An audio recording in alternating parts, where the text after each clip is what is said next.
आणि माहिती दिली जात होती, तर पार्ट बी मुख्यतः कर संबंधी घोषणांपुरताच मर्यादित असायचा. मात्र यंदा ही रचना बदलणार असल्याचं दिसू शकतं.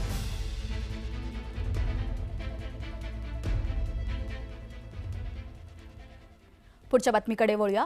अजित पवारांच्या निधनानंतर त्यांच्या जागी उपमुख्यमंत्री म्हणून सुनेत्रा पवारांनी वर्णी लागली आहे. एकीकडे सुनेत्रा पवारांनी उपमुख्यमंत्रीपदाची शपथ घेतली आहे, तर दुसरीकडे यावरून पवार कुटुंबातील कलह देखील पुन्हा एकदा अधोरेखित झालाय. सुनेत्रा पवारांच्या शपथविधीला शरद पवार, सुप्रिया सुळे उपस्थित नव्हत्या. त्यामुळे पवार कुटुंबात राजकीय दुरावा आल्याचं समोर आलंय. सुनेत्रा पवार उपमुख्यमंत्री पदाच्या शपथविधीची तयारी करत असतानाच याची साधी कल्पनाही शरद पवार किंवा पवार कुटुंबियांना देण्यात आली नव्हती, ज्यामुळे अजित पवारांच्या निधनानंतरही पवार कुटुंबियातील राजकीय मतभेद कायम असल्याची चर्चा सुरू आहे.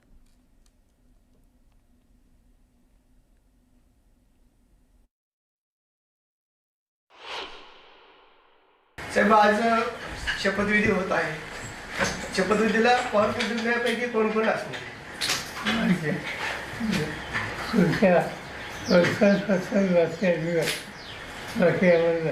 साहेब, आपण उपस्थित राहणार अशी बातमी आहे. आपण जाणार आहे? नाही, माहितीच नाही. आणि आहे का हे माहिती.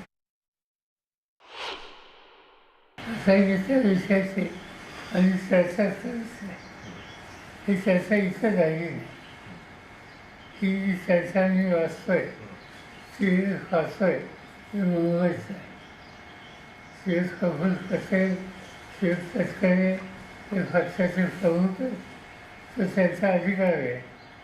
त्यांना त्याच्यामध्ये प्राधान्याने काय करावं हे त्यांनी ठरवलेले दिसते. त्याच्या आम्ही तुम्ही भाष्य करणार नाही. दरम्यान शपथविधी होत असताना पवारांना विश्वासातच घेतलं नाही, यावर सुप्रिया सुळेंनी बोलणं टाळलंय. साहेबांना बोलवलं नाही, विश्वासात घेतलं नाही, आपण गेलता काय? सगळा महाराष्ट्र बघतोय की पवार साहेब का शपथविधीला नाही. एकच शब्द, रामकृष्ण हरी. विश्वासात घेतलं नाही का? रामकृष्ण हरी. आता सुनेत्रा पवारांचा जो काल शपथविधी झाला, त्यांच्या शपथविधीला पवार कुटुंबातून कुणीही उपस्थित राहिले नाही.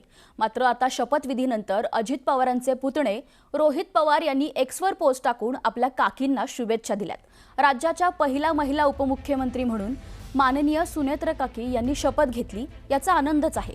खरं म्हणजे माननीय अजितदादांची जागा कुणीही घेऊ शकत नाही, पण किमान सुनेत्रा काकींच्या रूपात तरी आम्ही तिथं अजितदादांना पाहू. डोक्यावर डोंगरा एवढं दुःख असताना आणि आम्ही सर्वजण शोकाकुल असताना त्यांना शुभेच्छा तरी कशा द्याव्यात हे कळत नाही. ही पोस्ट रोहित पवारांकडून उपमुख्यमंत्री सुनेत्रा पवार यांना शुभेच्छा देताना करण्यात आलेली आहे.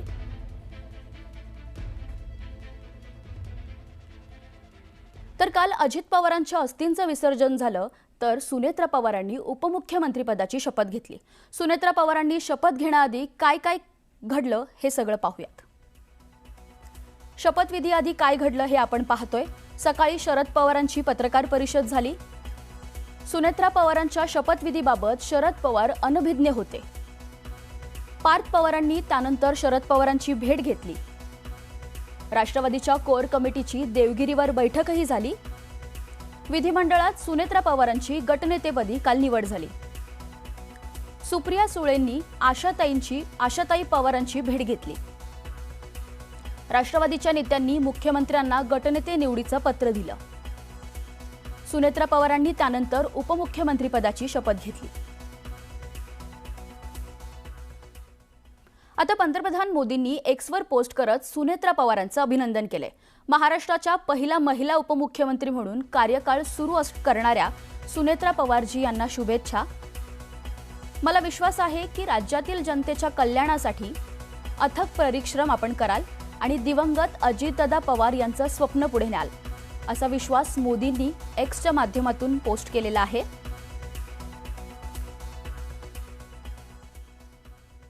सुनेत्रा पवारांनी उपमुख्यमंत्रीपदाची शपथ घेतल्यानंतर मुख्यमंत्र्यांनी काय ट्विट केले तेही पाहूयात. प्रसंग कठीण होता, पण ज्या धीरोद्धपणे श्रीमती सुनेत्रा पवारांनी सुनेत्रा वहिनींनी महाराष्ट्राच्या हिताचा निर्णय घेतला तो कौतुकास्पद, धाडसी आणि त्यांची प्रतिबद्धता अधोरेखित करणार आहे. शुभेच्छा देण्याचा हा प्रसंग नाही, पण अजितदादांचा वारसा त्या समर्थपणे चालवितात आहे हा मला विश्वास आहे. राज्याला पहिल्या महिला उपमुख्यमंत्री लाभल्या, त्यांची ही कारकीर्द यशस्वी ठरेल. भाजप आणि महायुती सरकार म्हणून या कठीण प्रसंगी आम्ही अजितदादा पवार यांच्या कुटुंबियांच्या पाठीशी आहोत.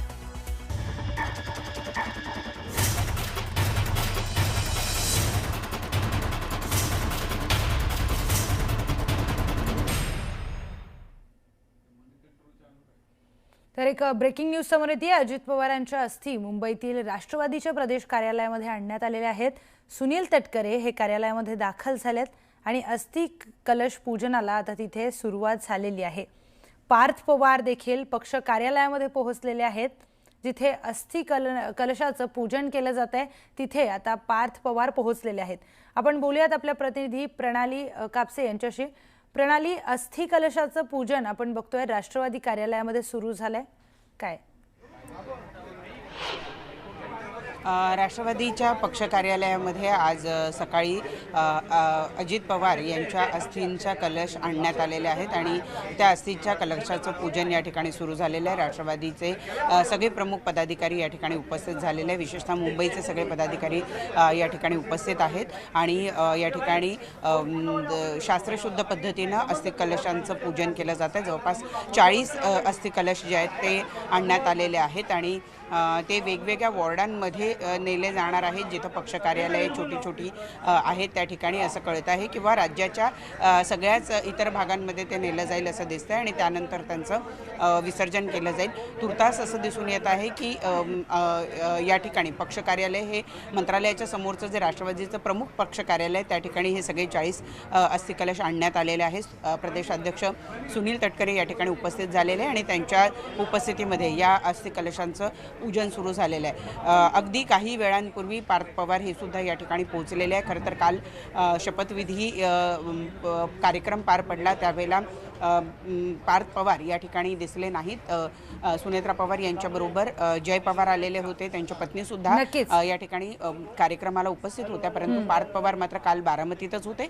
आज ते मुंबईच्या पक्ष कार्यालयामध्ये पोहोचलेले आहे जिथं अस्थी कलशाचं पूजन केलं जातं. निश्चितच प्रणाली, धन्यवाद माहितीसाठी.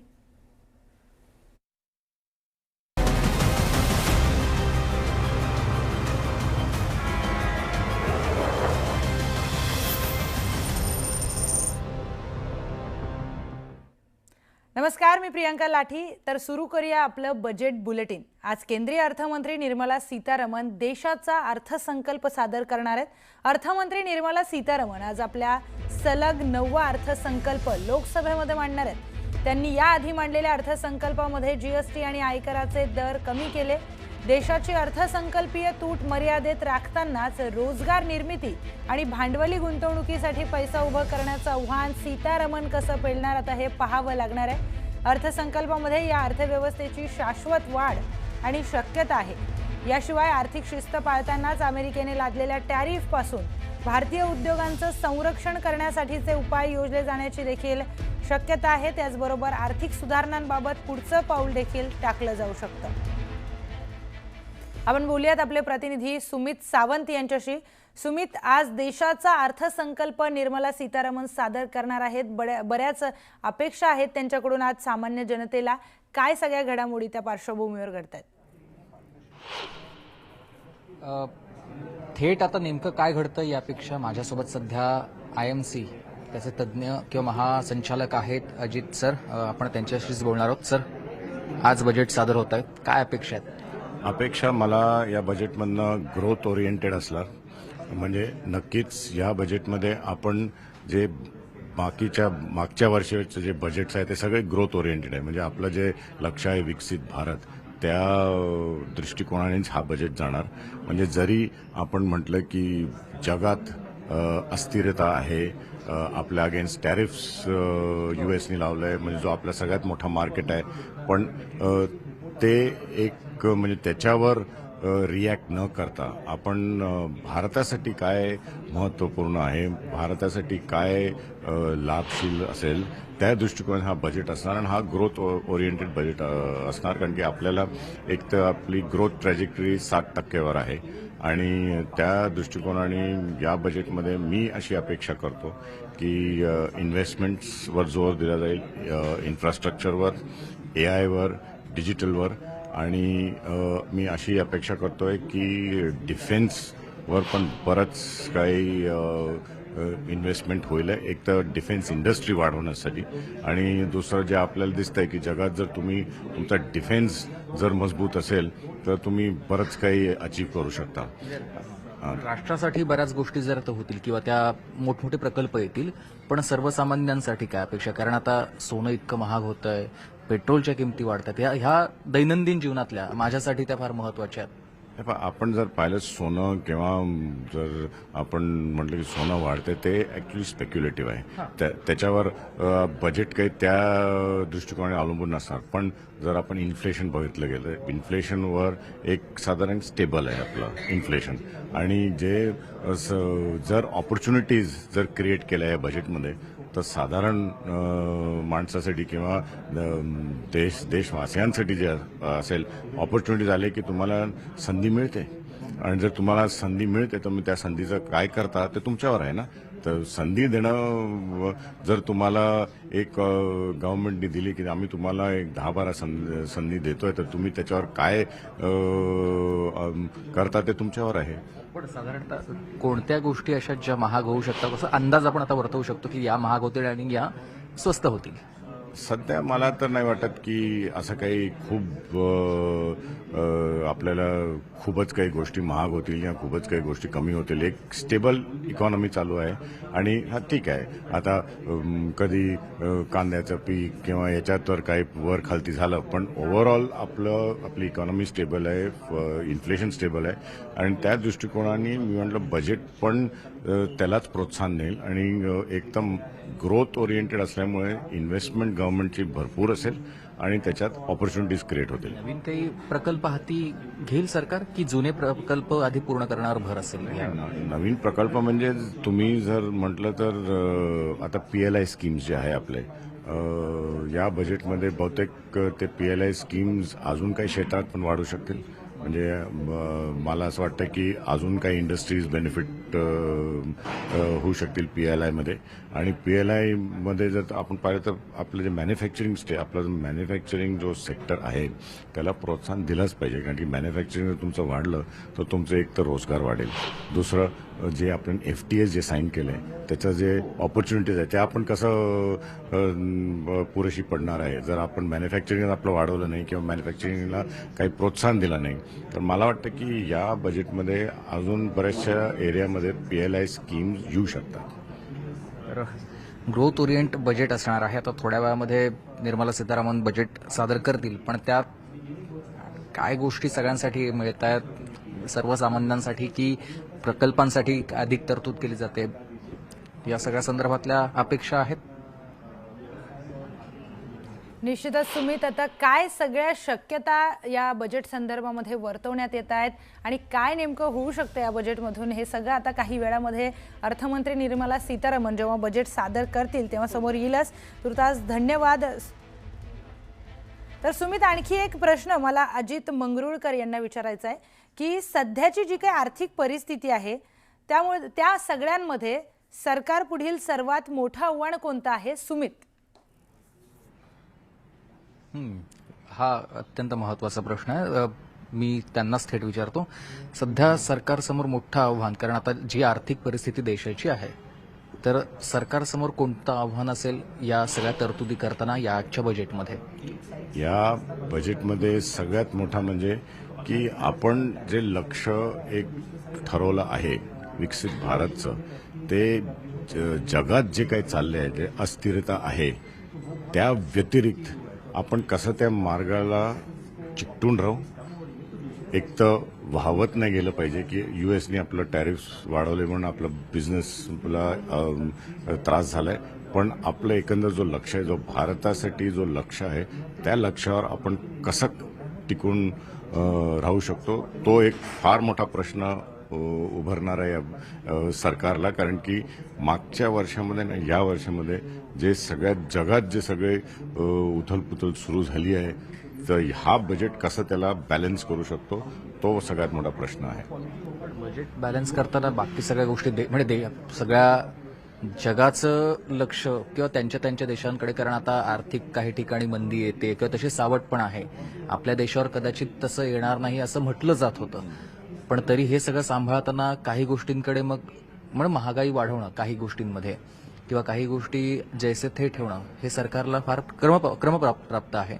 पण हे असं जर होणार असेल तर मग त्या कोणकोणत्या गोष्टी असू शकतील असं तुम्हाला वाटतं की जिथे सरकार ताळमेळ साधण्याचा प्रयत्न करेल? मला वाटतं की असे काही स्पेसिफिक काही वस्तू किंवा याच्यावर काही काय म्हणतात त्याला मी असं वाटतं की डिफेन्सवर भरपूर आता लक्ष दिलं जाईल. लोकल डिफेन्स ऑपॉर्च्युनिटीज, कारण की आपण पाहिलंय की मागच्याच काळात की लोकल डिफेन्स जे ऑपॉर्च्युनिटीज होते त्याच्याचमुळे आपल्याला भरपूर फायदा झाला आहे. त्या सेक्टरमध्ये किती आपण ग्रोथ आणू शकतो, एक तर त्याच्यात रोजगार पण क्रिएट करता येईल प्लस एक आपली जे डिफेन्स इंडस्ट्री ती एक्सपोर्ट ओरिएंटेड पण आहे. तर मला वाटतं डिफेन्स हा एक क्षेत्र आहे जे बहुतेक या बजेटमध्ये एक वेगळाच डिफेन्सचा विषय घेतला तर आपण मधल्या काळामध्ये बाहेरून काही विमानं म्हणजे जी क्षेपणास्त्र मारा करणारी विमानं वगैरे खरेदी करण्याचा प्रयत्न केला आणि नंतर आपणही काही गोष्टी आता स्वतः बनवणार आहोत असं मोदी मागे म्हणाले होते. त्यासाठीचे प्रयत्न म्हणजे ते सगळे ह्यात असू शकतं. हो नक्की, कारण की आता जर आपण पाहिलं तर विमानं आणणं हा काही तुमच्यासाठी एक लक्ष्य नाही आहे. तुम्ही एरियल वॉरफेअर कसं करू शकता ते विमानाची गरज नाही आहे आजकाल. मग आपण पाहिलंच आहे मागे की ड्रोन टेक्नॉलॉजी कशी तुम्ही इम्प्रूव्ह करू शकता किंवा तुम्ही तुमचा एअर डिफेन्स कसं इम्प्रूव्ह करू शकता. तर त्याच्यात लोकल इंडस्ट्रीला एक काय म्हणतात त्याला स्फूर्तता देणं किंवा लोकली हे आपण डेव्हलप केलं तर देशासाठी नक्कीच फायदेशीर होणार आहे. आणि विमानाचे जे प्रश्न आहे तिथे अजून आपल्याला टेक्नॉलॉजी ती आणायची आहेत, पण ती आपण आणतोय. इथे पण लोकल मॅन्युफॅक्चरिंग आता सुरू करणार आहे. तर मला वाटतं डिफेन्समध्ये आपल्याला बहुतेक जरा जास्ती एक लक्ष दिलं जाईल या बजेटमध्ये.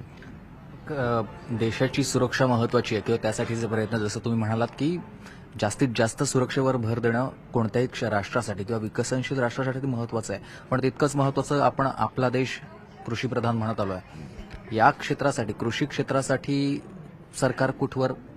कृषी क्षेत्रासाठी सरकार मला वाटतं की टेक्नॉलॉजीवर किती आपण इन्व्हेस्ट करू शकतो, कारण की एक आहे की AI आणि कृषी क्षेत्रामध्ये भरपूर एक डेव्हलपमेंट सुरू झाली आहे.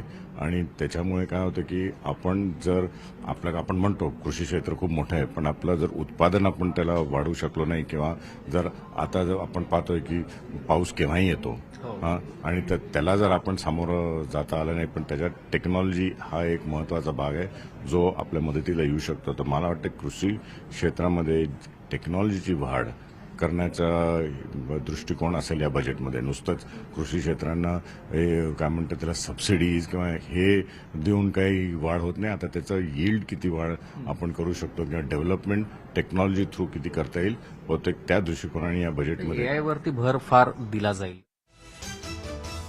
हेडलाईन्स प्रायोजक राम बंधू पापड आटा आणि पापड मसाला.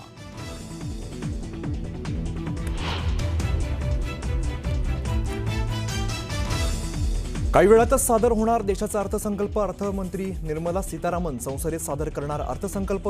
सर्वसामान्य शेतकऱ्यांना काय मिळणार याकडे लक्ष.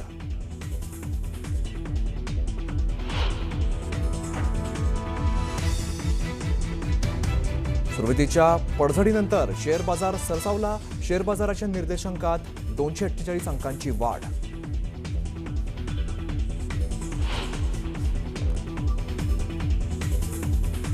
सोनं आणि चांदीच्या घरात पुन्हा दरामध्ये घसरण कायम.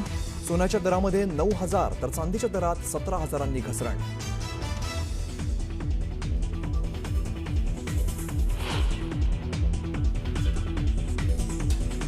अर्थसंकल्प सादर होण्यापूर्वीच व्यावसायिक सिलेंडर 50 रुपयांनी महागला, तर घरगुती सिलेंडरच्या किमती मात्र जैसे थेच.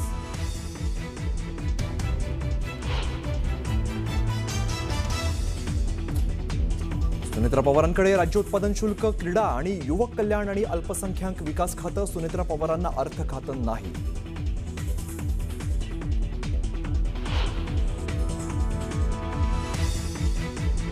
मुख्यमंत्री देवेंद्र फडणवीसांच्या सर्व प्रचार सभा रद्द. अजित पवारांच्या विधानामुळे जिल्हा परिषद निमित्ताने होणाऱ्या सभा रद्द करण्याचा फडणवीसांचा निर्णय.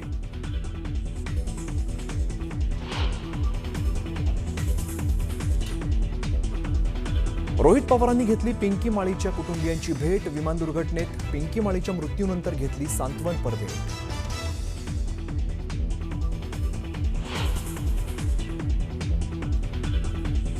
नवी मुंबई महापौर पदासाठी आज भरवण्यात येणार उमेदवारी अर्ज. महापौर पदाची माळ कोणाच्या गळ्यात पडणार याची सर्वांना उत्सुकता.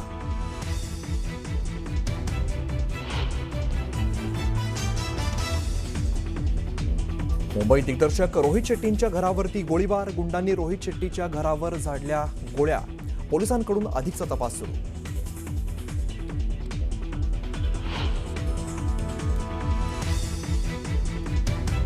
अमेरिकेच्या हल्ल्याची शक्यता असतानाच इराणच्या 5 शहरात भीषण स्फोट. तेहरान, अहवाज आणि बंदर अब्बास शहरामध्ये झालेल्या स्फोटात 5 जण ठार.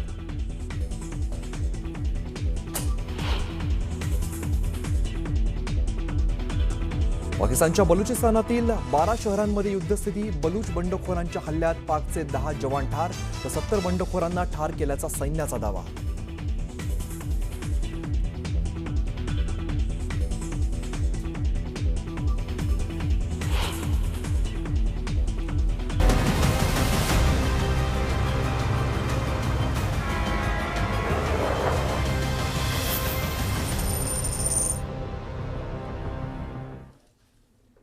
नमस्कार, मी अमित कत्रे. तुम्ही पाहताय न्यूज 18 मराठी, आवाज महाराष्ट्राचा. मंडळी, बजेट सादर होणं आणि या संदर्भातल्या सगळ्या महत्त्वाच्या घडामोडी आपण बघणार आहोत. आज केंद्रीय अर्थमंत्री निर्मला सीतारामन देशाचा अर्थसंकल्प सादर करणार आहेत. अर्थमंत्री निर्मला सीतारामन आज आपला सलग 9वा अर्थसंकल्प लोकसभेमध्ये मांडणार आहेत. त्यांनी याआधी मांडलेल्या अर्थसंकल्पांमध्ये जीएसटी आणि आयकराचे दर कमी केलेत. देशाची अर्थसंकल्पीय तूट मर्यादेमध्येच राखतानाच रोजगार निर्मिती आणि भांडवली गुंतवणुकीसाठी पैसा उभं करण्याचं आव्हान सीतारामन कसं पेलणार हे पाहणं महत्त्वाचं असणार आहे. दरम्यान अर्थसंकल्पात या अर्थव्यवस्थेची शाश्वत वाढ आणि शक्यता आहे. याशिवायच आर्थिक शिस्त पाळतानाच अमेरिकेने लादलेल्या टॅरिफमधून भारतीय उद्योगांचं संरक्षण करण्यासाठीचे उपाय योजले जाण्याची, तसंच आर्थिक सुधारणांबाबत पुढचं पाऊल टाकलं जाण्याची सुद्धा शक्यता आहे.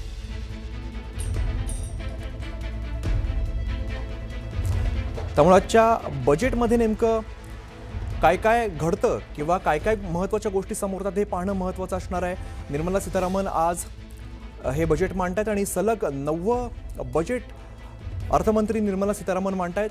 कृषी क्षेत्रासाठी कोणत्या तरतुदी होतात याकडे सुद्धा खरं तर सगळ्यांचं लक्ष लागलेलं आहे. आज केंद्रीय अर्थमंत्री निर्मला सीतारामन देशाचा अर्थसंकल्प मांडतायत आणि आज सलग 9वा हा अर्थसंकल्प त्या मांडतायत. लोकसभेमध्ये हा अर्थसंकल्प मांडला जातो. याआधी त्यांनी मांडलेल्या अर्थसंकल्पामध्ये जीएसटी असेल किंवा आयकराचे दर कमी केलेले आहेत. देशाची अर्थसंकल्पीय तूट मर्यादेत राखतानाच रोजगार निर्मिती आणि भांडवली गुंतवणुकीसाठी पैसा उभा करण्याचं सुद्धा मोठं आव्हान खरं तर सीतारामन यांच्या समोर असणार आहे.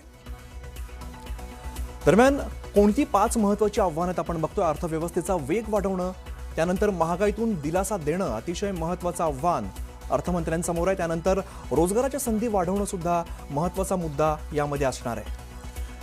त्यानंतर टॅरिफच्या मुद्द्यावरती जागतिक समन्वय साधणं अतिशय महत्त्वाचं असणार आहे. तर AI तंत्रज्ञानात प्रगती करणं आणि आघाडी घेणं हे सुद्धा महत्त्वाचा मुद्दा असेल.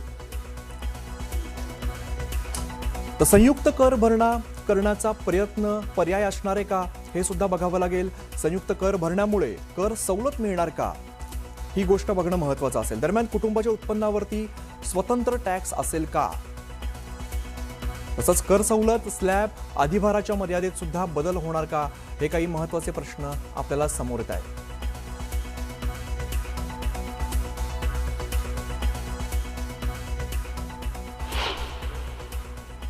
तर आपल्यासोबत बोलण्यासाठी अर्थतज्ञ श्रीकांत लिमये सर आपल्यासोबत आहेत. आपण त्यांच्याकडे जाणार आहोत. श्रीकांत सर, न्यूज 18 मराठीमध्ये तुमचं स्वागत आहे. नमस्कार. सगळ्यात महत्त्वाचा प्रश्न की आता बजेट सादर होतं आहे, सर्वसामान्यांसाठी काय, याच प्रश्नाला आपण सुरुवात करूया. सर्वसामान्यांचं म्हणजे सॅलरीमध्ये जे लोक येतात त्यांच्या नेहमीच्या एक अपेक्षा असतात की टॅक्सेशनचं लिमिट किती वाढेल, त्याच्यानंतर स्टँडर्ड डिडक्शन वाढेल का, आणि अजून कुठल्या न्यू स्कीममध्ये आणि ओल्ड स्कीम याच्यामध्ये ओल्ड स्कीममध्ये सगळ्या गोष्टींचं डिडक्शन मिळतं, पण न्यू स्कीममध्ये मात्र कुठल्याही गोष्टीचं म्हणावं तसं डिडक्शन मिळत नाही, तर त्याच्यामध्ये काही होऊ शकेल का. तर याबद्दल एक उत्सुकता नेहमीप्रमाणेच असते. परंतु या गव्हर्नमेंटचं जर का तुम्ही सरकारचं ऑब्झर्व केलं तर त्यांनी गेल्या वर्षीच टॅक्सचं जे लिमिट आहे ते 12 लाखापर्यंत वाढवून दिलेलं आहे. म्हणजे 12 लाखापर्यंतचा जो टॅक्स येतो त्याला 87A अंडर रिबेट दिला आहे, आणि त्यामुळे 12 लाखापर्यंत म्हणजे दर महिना साधारण 1 लाख रुपये उत्पन्न हे करमाफ ऑलरेडी केलेलं आहे. त्याचबरोबर TDSमध्ये सुद्धा सिनियर सिटीजन जे लोक आहेत त्यांना 1 लाखापर्यंतचं सूट दिलेली आहे. 1 लाखाच्या वरतीच फक्त TDS कट होतो. त्यामुळे यावर्षी तरी आत्ता सर्वसामान्यांना काही मिळेल फारसं असं काही वाटत तरी नाही आहे. आणि तसंही बघाल तर एक मनुष्य स्वभाव असतो की ज्याच्यामध्ये त्याला जेवढं देऊ त्याच्यापेक्षा जास्तच नेहमी अपेक्षित असतं. त्यामुळे अपेक्षा असणं चुकीचं नाही, पण ज्या वेळेला अर्थमंत्री म्हणून आपण विचार करतो आणि देश ज्या वेळेला चालवायचा असतो त्यावेळेला आपण किती गोष्टींसाठी कॉम्प्रोमाइज करू शकतो आणि किती गोष्टी समोर ऑफर करू शकतो यावर सगळ्या गोष्टी अवलंबून असतात. तर या बॅकग्राऊंडवरती सर्वसामान्यांना आजच्या बजेटमधून काही मिळालं तर तो बोनसच असणार आहे. परंतु ऑलरेडी गेल्या वर्षी सफिशियंट केला असल्यामुळे तशी एक सामान्य जनता जी आहे ती हॅपी आहे. पण स्टँडर्ड डिडक्शनमध्ये मात्र लोक अपेक्षा करत आहेत की त्याच्यामध्ये वाढ होणं अपेक्षित आहे. दुसरी गोष्ट अशी आहे की लास्ट इयरला जर का पाहिलं असेल तर बजेट मार्च 2025ला पास झालं गेल्या वर्षीचं, आणि त्यामध्ये ते एक introduction to the new income tax act 2025 होता असं आपण म्हणू शकू. तर ह्या बॅकग्राऊंडवरती त्यांनी जी काही इंट्रोडक्टरी पावलं गेल्या बजेटमध्ये उचललेत त्याचं पूर्ण स्वरूप हे आता नवीन इन्कम टॅक्स ॲक्टमध्ये आपल्याला या बजेटमध्ये बघायला मिळेल. नवीन काय ॲक्टमध्ये प्रोव्हिजन्स येत आहेत, नवीन काय सेक्शन्स ॲड केले जात आहेत हे त्याच्यामध्ये येईल रादर अशी शक्यता आहे. त्यामुळे यावर्षीचं बजेट हे फार महत्त्वाचं आहे, कारण नवीन इन्कम टॅक्स ॲक्ट हा 1 एप्रिल 2026 पासून अंमलात येतो आहे आणि हे बजेट त्या दृष्टिकोनातून आपलं फार महत्त्वाचं असेल. बरं लिमय सर, आणखीन एक यालाच धरून दुसरा प्रश्न, कारण आपण सुरुवातच केली सर्वसामान्यांना काय किंवा काय अपेक्षा असू शकतात, काय मिळेल याने. तर महागाई हा जो मुद्दा आहे हा पाठोपाठच त्याच्या येतोय की महागाईवर नियंत्रण मिळवणं किंवा कशा पद्धतीची सध्या स्थिती आहे किंवा काय कसरत करावी लागू शकते किंवा खरंच त्यासाठी कोणत्या मोठ्या तरतुदी आता आपल्याला नजरेच्या टप्प्यात दिसू शकतात. महागाईच्या बाबतीमध्ये म्हणाल तर मी आता मगाशी म्हटलं त्याप्रमाणे याचा विचार मला वाटतं गेल्या वर्षीच्या बजेटमध्ये त्यांनी केलेला होता. त्यांनी 1 लाखापर्यंत जर इन्कम टॅक्सच येणार नाही अशी प्रोव्हिजन केली आहे, तर सामान्य माणसाचा खर्च आज 1 लाखामध्ये नक्की चालू शकतो. म्हणजे अगदी आज त्याचं घर जरी नवीन घेतलं असेल तर त्याचा येणारा हप्ता आणि त्याच्यासाठी जे काही बाकीचे आपलं घर चालवण्याकरता जो खर्च येतो त्याची काळजी गेल्या वर्षी घेतलेली आहे. त्यामुळे यावेळेला निर्मला सीतारामन मॅडम ज्या आहेत त्या आपल्याला डायरेक्टली असं 87A अंडर म्हणा किंवा टॅक्सचं लिमिट वाढवण्याची शक्यता फार कमी दिसते. शक्यता एक होऊ शकते की ओल्ड स्कीम कदाचित डिसकंटिन्यू होऊ शकेल, कारण यावर्षीचं पर्सेंटेज जे आहे न्यू स्कीममध्ये रिटर्न भरण्याचं ते प्रचंड प्रमाणात वाढलेलं आहे आणि लोकांनी ओल्ड स्कीमला जास्त पसंती न देता न्यू स्कीमला दिलेली आहे. त्यामुळे जर का महागाई आटोक्यात आणायची असेल तर लोकांच्या हातामध्ये पैसा जास्त देणंही अपेक्षित आहे, आणि त्या बॅकग्राऊंडवरतीच जर का काही घोषणा डिक्लेअर झाल्या तर मगाशी म्हटलं त्याप्रमाणे तो सामान्य माणसासाठी एक बोनसच असेल. बरं लिमय सर, आणि एक याला जोडून महत्त्वाचा प्रश्न असा की तर आपण बघतोय आता बजेट सुरुवात झालेली आपण थेट दृश्यही बघतोय. Sir, with your permission, I rise to lay on the table a copy each of the following papers, Hindi and English versions, under Article 281 of the Constitution, report for 2026 to 2031, Volume 1, main report of the 16th Finance Commission. 2, report for 2026-2031, Volume 2, annexures of the 16th Finance Commission. Number 3, explanatory memorandum as to the action taken on the recommendations contained in the above report. Item number 2, माननीय वित्त मंत्री Nirmala Sitharaman ji.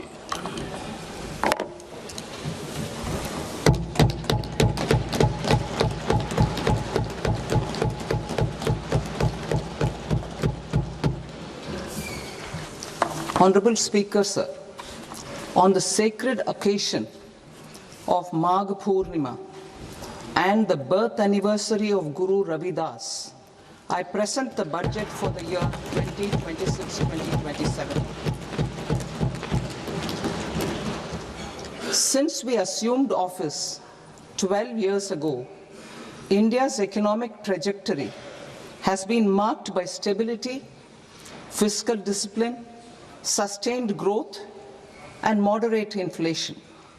This is the result of conscious choices we have made, even in times heightened uncertainty and disruption. Our government, led by Honorable Prime Minister Modi, has decisively and consistently chosen action over ambivalence, reform over rhetoric, and people over populism. We have pursued far-reaching structural reforms, fiscal prudence and monetary stability, whilst maintaining a strong thrust on public investment. Keeping Atmanirbharta as a lodestar, we have built domestic manufacturing capacity, energy security, and reduced critical import dependencies. Simultaneously, we have ensured that citizens benefit from every action of the government, undertaking reforms to support employment generation, agricultural productivity, household purchasing power, and universal services to people. These measures have delivered a high growth rate of around 7% and helped us make substantial strides in poverty reduction and improvement in the lives of our people.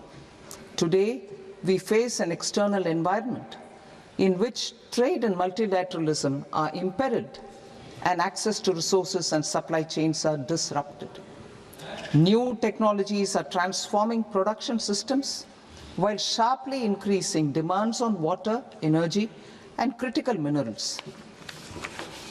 India will continue to take confident steps towards Vikasit Bharat, balancing ambition with inclusion.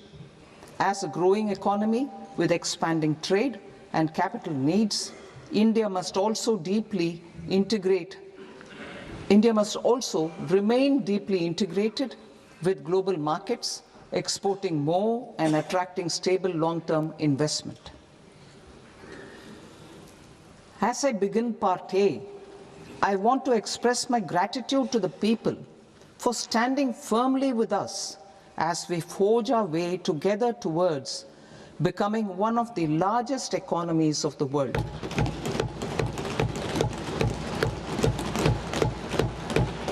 Our aim is to transform aspiration into achievement and potential into performance as we ensure that the dividends of growth reach every farmer, the scheduled caste, the scheduled tribes, the nomads, the youth, the poor, and the women. In Vikasit Bharat Young Leaders Dialogue 2026, several innovative ideas were shared with our Prime Minister, which have inspired many of the proposals, making this a unique Yuva Shakti-driven budget. Our government's sankalp is to focus on our poor, underprivileged, and the disadvantaged. To deliver on this sankalp, and given that this is the first budget prepared in Kartavya Bhavan, we are inspired by three Kartavya. Our first Kartavya is to accelerate and sustain economic growth by enhancing productivity and competitiveness and building resilience to volatile global dynamics. Our second Kartavya is to fulfill aspirations of our people and build their capacity, making them strong partners in India's path to prosperity. Our third Kartavya, aligned with our vision of Sabka Saath, Sabka Vikas, is to ensure that every family, community, region, and sector has access to resources, amenities, and opportunities for meaningful participation. This threefold approach requires a supportive ecosystem. The first requirement is to sustain the momentum of structural reforms, continuous, adaptive, and forward-looking. Second, a robust and resilient financial sector is central to mobilizing savings, allocating capital efficiently, and managing risks. Third, cutting-edge technologies, including AI applications, can serve us as force multipliers for better governance. Reform Express. Our government has undertaken comprehensive reforms towards creating employment, boosting productivity, and accelerating growth. After the Prime Minister's announcement on Independence Day in 2025, over 350 reforms have been rolled out. This includes GST simplification, notification of labor codes, and rationalization of mandatory quality control orders. High-level committees have been formed, and in parallel, the central government is working with the state governments on deregulation and reducing compliance requirements. The Reform Express is well on its way and will maintain its momentum to help us fulfill our kartavya. I now move to specific proposals. Under our first kartavya, to accelerate and sustain economic growth, I propose interventions in 6 areas. 1. Scaling up manufacturing in 7 strategic and frontier sectors. 2. Rejuvenating legacy industrial sectors. 3. Creating champion MSMEs. 4. Delivering a powerful push for infrastructure. 5. Ensuring long-term security and stability. And 6. Developing city economic regions. Scaling up of manufacturing in 7 strategic and frontier sectors.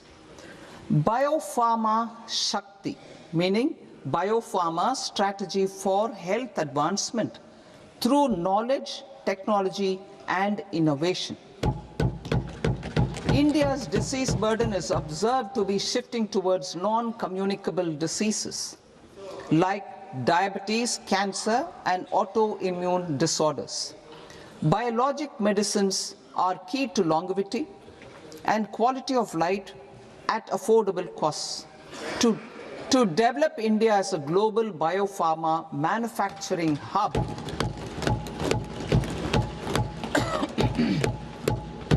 I propose the Biopharma Shakti with an outlay of 10,000 crores over the next 5 years. This will build the ecosystem for domestic production of biologics and biosimilars. The strategy will include a biopharma-focused network with 3 new national institutes of pharmaceutical education and research, popularly known as NIPERs, and upgrading 7 existing ones. It will also create a network of 1,000 accredited India clinical trials sites. We propose to strengthen the Central Drug Standard Control Organization to meet global standards and approve timeframes through and approval timeframes through a dedicated scientific review cadre and specialists. India's semiconductor mission 1.0 expanded India's semiconductor sector capabilities. Building on this, we will launch ISM 2.0 to produce equipment and materials, design full-stack Indian IP, and fortify supply chains. We will also focus on industry-led research and training centers to develop technology and skilled workforce. The Electronics Components Manufacturing Scheme launched in April 2025 with an outlay of 22,919 crores, already has investment commitments at double the targets. We propose to increase the outlay to 40,000 crores to capitalize on this momentum.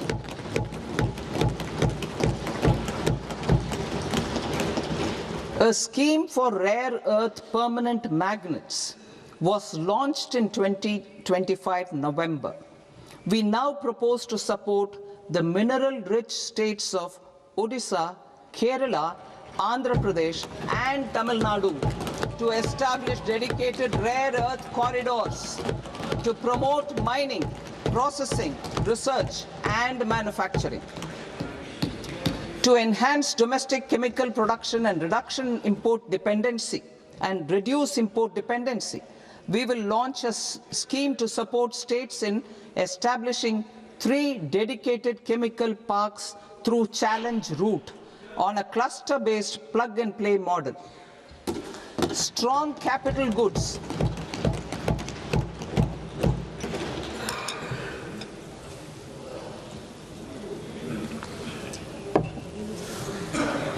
Strong capital goods capability is a determinant of productivity and quality across different sectors. Towards building this capacity, I propose the following. High-tech tool rooms will be established by central public sector enterprises at 2 locations as digitally enabled automated service bureaus that locally design, test and manufacture high-precision components at scale and at lower cost. 2. A scheme for enhancement of construction and infrastructure equipments will be introduced to strengthen domestic manufacturing of high value and technologically advanced CIE. This can range from lifts in a multi-storied apartment or firefighting equipment in multiplexes, large or small, and to tunnel boring equipments for building metros and high-altitude roads. I also propose a scheme for container manufacturing to create a globally competitive container manufacturing ecosystem with a budgetary allocation of 10,000 crores over a 5-year period. For the labor-intensive textile sector, I propose an integrated program with 5 subparts. 1. The National Fiber Scheme for Self-Reliance in Natural Fibers, such as silk, wool and jute, man-made fibers, and new age fibers. Textile expansion and employment scheme to modernize traditional clusters with capital support for machinery, technology upgradation, and common testing and certification centers. 3. The National Handloom and Handicraft Program to integrate and strengthen existing schemes and ensure targeted support for weavers and artisans. Tex Eco Initiative to promote globally competitive and sustainable textiles and apparels. Samarth 2.0 to modernize the upgrade the textile skilling ecosystem through collaboration with industry and academic institutions. Further, I propose to set up mega textile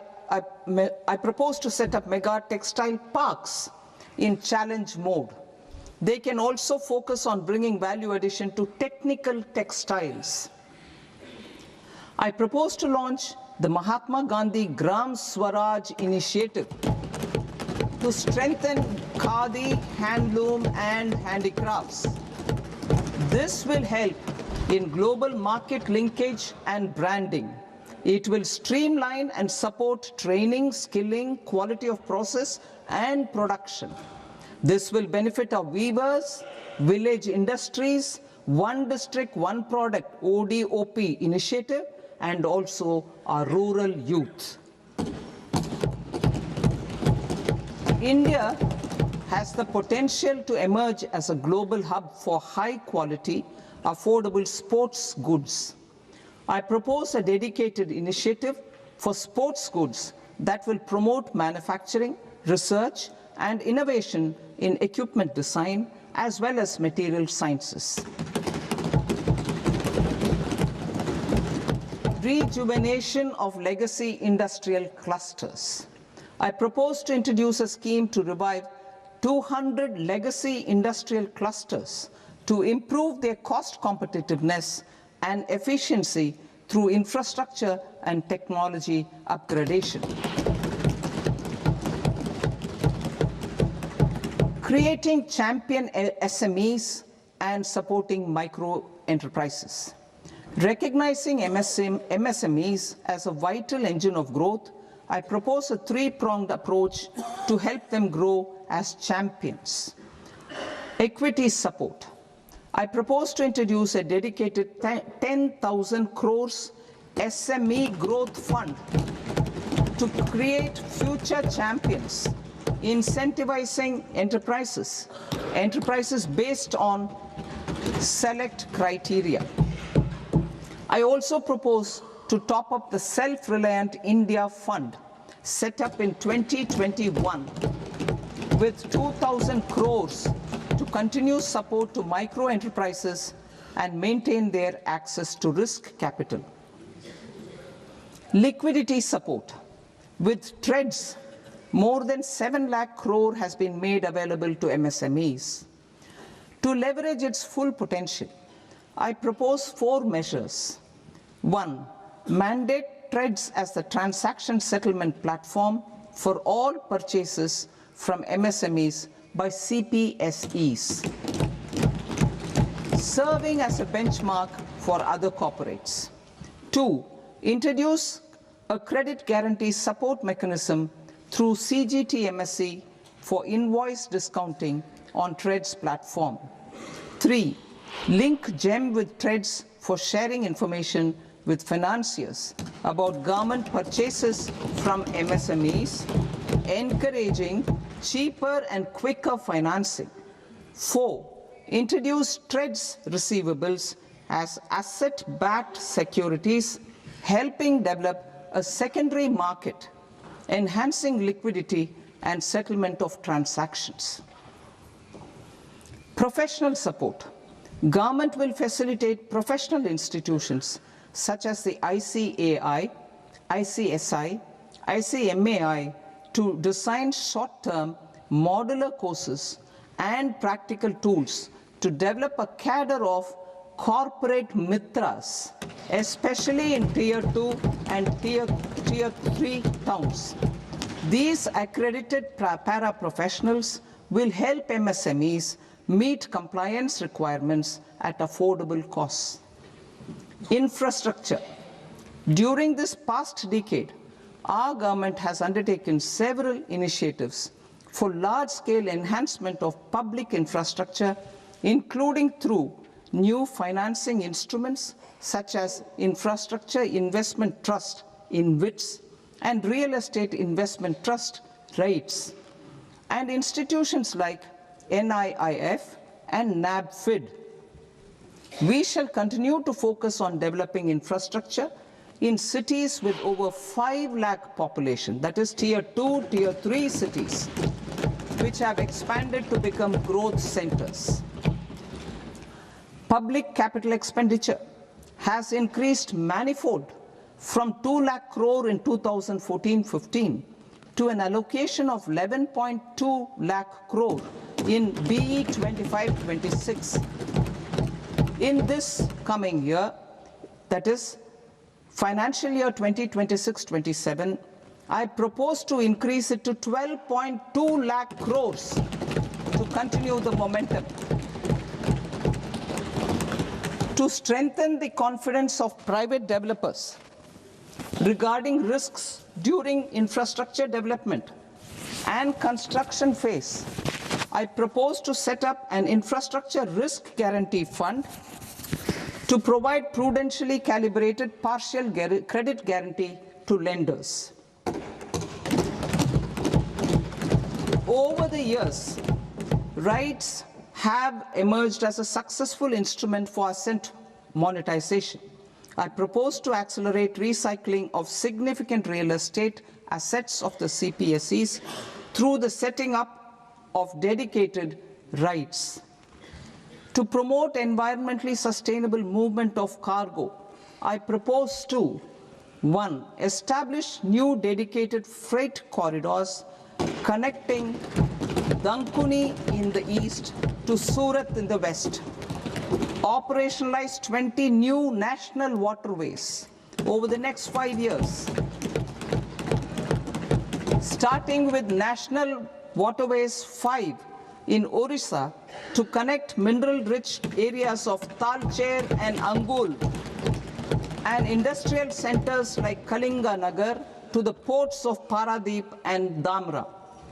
Training institutes will be set up as regional centers of excellence for development of required manpower for these waterways. This will benefit youth in the entire stretch of the waterways to train and acquire skills. Further, a ship repair ecosystem catering to inland waterways will also be set up at Varanasi and Patna. And C, launch a coastal cargo promotion scheme for incentivizing a modal shift from rail to road to increase the share of inland waterways and coastal shipping from 6% to 12% by 2047. To enhance last mile and remote connectivity and promote tourism, I propose to give incentives to indigenize manufacturing of seaplanes. A seaplane VGF scheme will be also introduced to provide support for operations. Carbon capture, utilization and storage. Aligning with the roadmap launched in December 2025, the carbon capture, utilization and storage technologies at scale will achieve higher readiness and in end-use application across 5 industrial sectors, including power, steel, cement, refineries, and chemicals. An outlay of 20,000 crore is proposed over the next 5 years for this purpose. City economic regions. Cities are India's engines of growth, innovation, and opportunities. We shall now focus on Tier 2, Tier 3 cities, and even temple towns, which need modern infrastructure and basic amenities. This budget aims to further amplify the potential of cities to deliver the economic power of agglomerations by mapping city economic regions based on their specific growth drivers. An allocation of 5,000 crore per CER over 5 years is proposed for implementing their plans through a challenge mode with a reform cum result-based financing mechanism.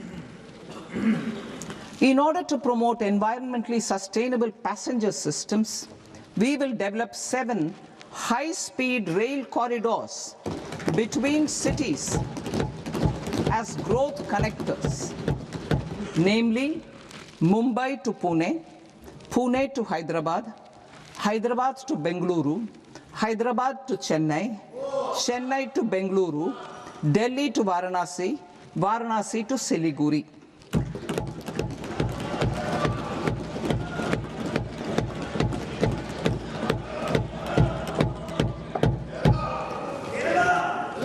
Financial sector. The Indian banking sector today is characterized by strong balance sheet, historic highs in profitability, improved asset quality, and coverage exceeding 98% of villages in the country. At this juncture, we are well placed to futuristically evaluate the measures needed to continue on the path of reform-led growth of this sector.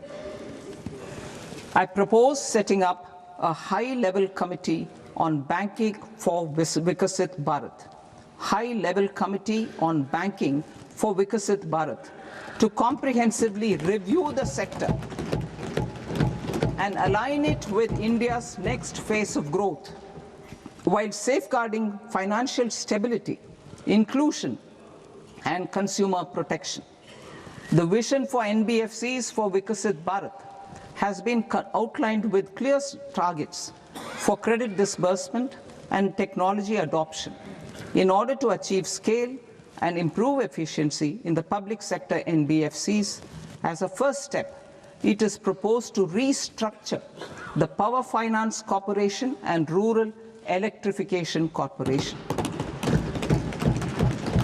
I propose a comprehensive review of the foreign exchange management non-debt instruments rules to create a more contemporary, user-friendly framework for foreign investments consistent with India's evolving economic priorities. Corporate bond market.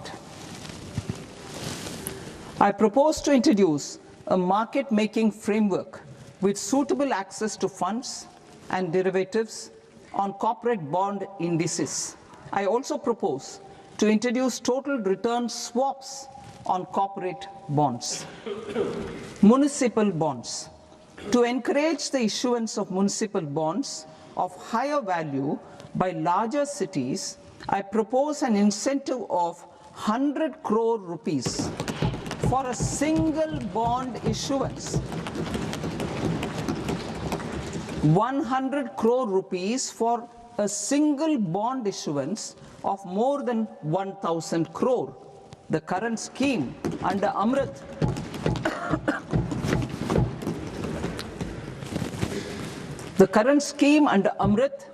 which incentivizes issuances up to 200 crores only, will also continue to support smaller and medium towns.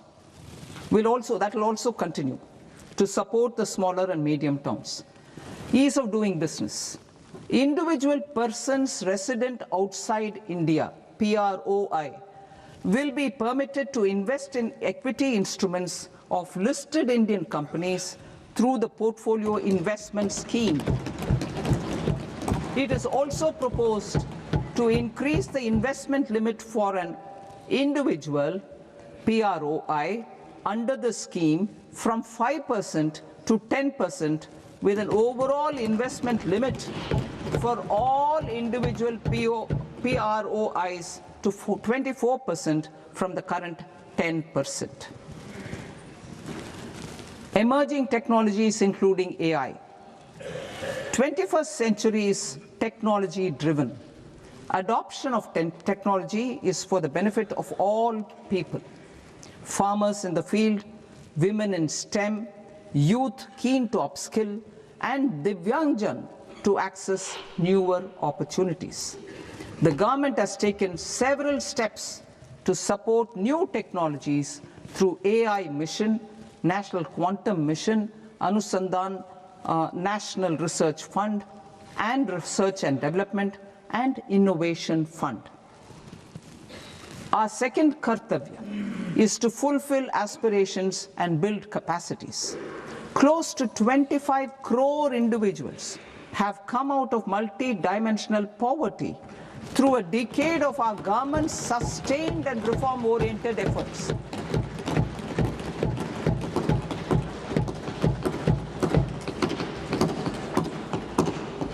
Our government has therefore decided to place a renewed emphasis on the service sector to provide a pathway to fulfilling aspirations of a youthful India with the following measures. I propose to set up a high-powered education to employment and enterprises standing committee to recommend measures that focus on services sector as a core driver of Vikasit Bharat. This will make us a global leader in services with a 10% global share by 2047. The committee will prioritize areas to optimize the potential for growth, employment, and exports. They will also assess the impact of emerging technologies, including AI, on jobs and skill requirements and propose measures thereof. to create a range of skilled career pathways, a new range of skilled career pathways for our youth, I propose interventions in the following sectors. Health. Existing institutions for allied health professionals will be upgraded and new AHP institutions established in private and government sectors. This will cover 10 selected disciplines, including optometry, radiology, anesthesia, OT technology, applied psychology and behavioral health, and add 1 lakh AHPs over the next 5 years. A strong care system covering geriatric and allied care services will be built. A variety of NSQF aligned programs will be developed to train multi-skilled caregivers, combining core care and allied skills such as wellness, yoga, and operation of medical assistive devices. In the coming year, 1.5 lakh caregivers will be trained.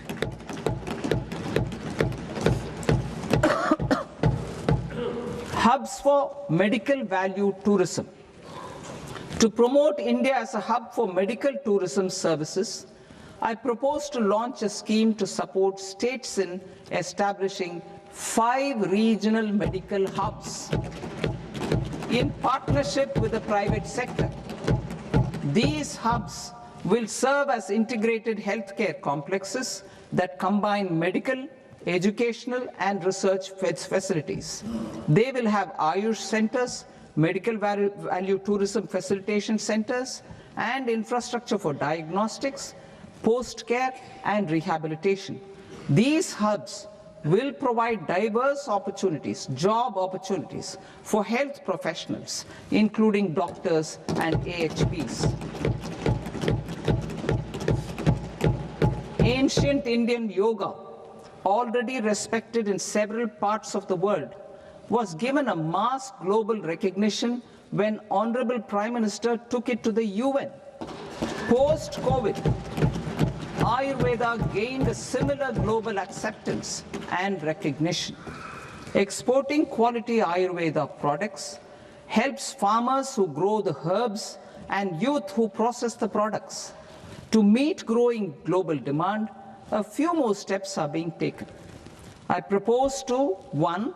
Set up 3 new All India Institutes of Ayurveda. 2. Upgrade Ayush pharmacies and drug testing labs for higher standards of certification ecosystem and make available more skilled personnel. 3. Upgrade the WHO Global Traditional Medicine Center in Jamnagar to bolster evidence-based research, training, and awareness for traditional medicine. Animal husbandry. Livestock contributes to close to 16% of farm income, including of poor and marginal households. To scale up availability of veterinary professionals by more than 20,000, I propose to roll out a loan-linked capital subsidy support scheme for establishment of veterinary and para-veterinary colleges, veterinary hospitals, diagnostic laboratories, and breeding facilities in private sector. Collaboration between Indian and foreign institutions will also be facilitated. Orange economy. India's animation, visual effects, gaming and comics sector, ABGC sector, is a growing industry projected to require 2 million professionals by 2030. I propose to support the Indian Institute of Creative Technologies, Mumbai, in setting up ABGC content creator labs in 15,000 secondary schools all over the country and 500 colleges. The Indian design industry is expanding rapidly, and yet there is a shortage of Indian designers. I propose to establish, through challenge route, a new National Institute of Design to boost design education and development in the eastern region of India. Education. Our government will support states through challenge route in creating 5 university townships in the vicinity of major industrial and logistics corridors. These planned academic zones will host multiple universities, colleges, and research institutions, skill centers, and residential complexes. In higher education, STEM institutions, prolonged hours of study and laboratory work pose some challenges for girl students. Through VGF, Viability Gap Funding and capital support, one girls' hostel will be established in every district.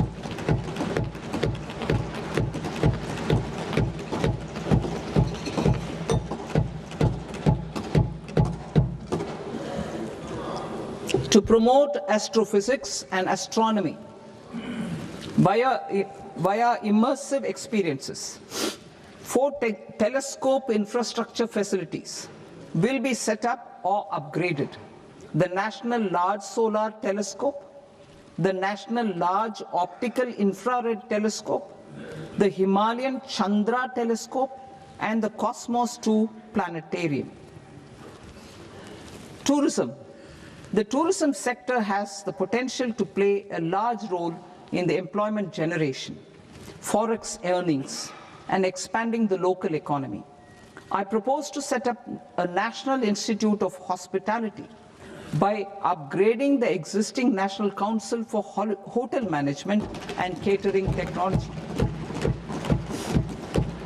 It will function as a bridge between academia, industry, and government. I also propose a pilot scheme for upskilling 10,000 guides in 20 iconic tourist sites through a standardized, high-quality, 12-week training course in hybrid mode in collaboration with the Indian Institute of Management. A national destination digital knowledge grid will be established to digitally document all places of significance, cultural, spiritual, and heritage. This initiative will create a new ecosystem of jobs for local researchers, historians, content creators, and technology partners. India has the potential and opportunity to offer world-class trekking and hiking experience. We will develop ecologically sustainable mountain trails in Himachal Pradesh, Uttarakhand, and Jammu Kashmir.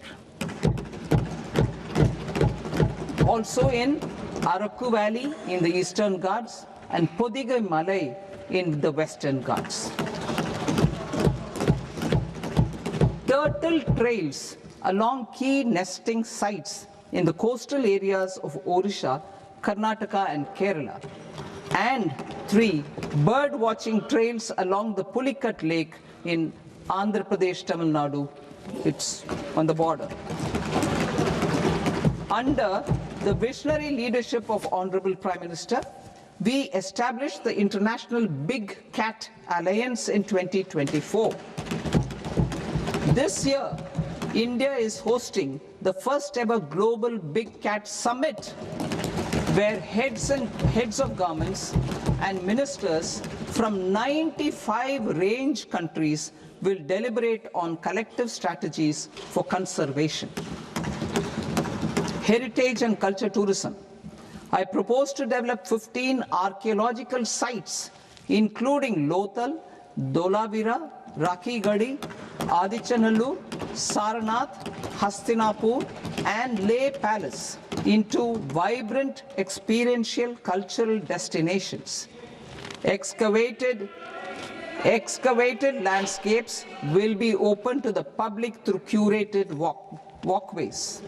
Immersive storytelling skills and technologies will be introduced to help conservation labs, interpretation centers, and guides. The sports sector provides multiple means of employment, skilling, and job opportunities. Taking forward the systematic nurturing of sports talent, which is set in motion through the Khelo India program earlier, I propose to launch a Khelo India mission to transform the sports sector over the next decade. The mission will facilitate an integrated talent development pathway supported by training centers, which are foundational, intermediate, and elite levels. B, systematic development of coaches and support staff. C, integration of sports science and technology. D, competitions and leagues to promote sports culture and provide platforms. And E, development of sports infrastructure for training and competition. Our third Kartavya aligns with our vision of Sabka Saath Sabka Vikas towards Vikasit Bharat. This requires targeted efforts for 1. Increasing farmer incomes through productivity enhancement and entrepreneurship, with special attention to small and marginal farmers. B. Empowering Divyangjan through access to livelihood opportunities, training, and high-quality assistive devices. C. Empowering the vulnerable to access mental health and trauma care. D. Focus on the Purvodaya states and the Northeast region to accelerate development and employment opportunities. Fisheries. We will undertake initiatives for integrated development of 500 reservoirs and Amrit Sarovars. 2. Strengthen the fisheries value chain in coastal areas and enable market linkages involving startups and women-led groups together with fish farmer producer organizations. Animal husbandry. To provide quality employment opportunities in rural and peri-urban areas, we will support the animal husbandry sector in entrepreneurship development through A. A credit-linked subsidy program. B. Scaling up and modernization of livestock enterprises. C. Enhanced creation of livestock, dairy, and poultry. I'll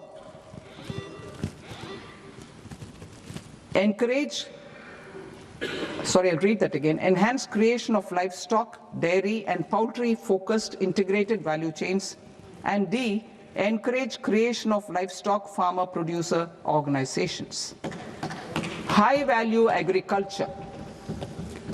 To diversify farm outputs, increase productivity, enhance farmers' incomes, and create new employment opportunities, we will support high-value crops such as coconut, sandalwood, cocoa, cashew in the coastal areas, agar trees in northeast, and nuts such as almonds, walnuts, and pine nuts in our hilly regions.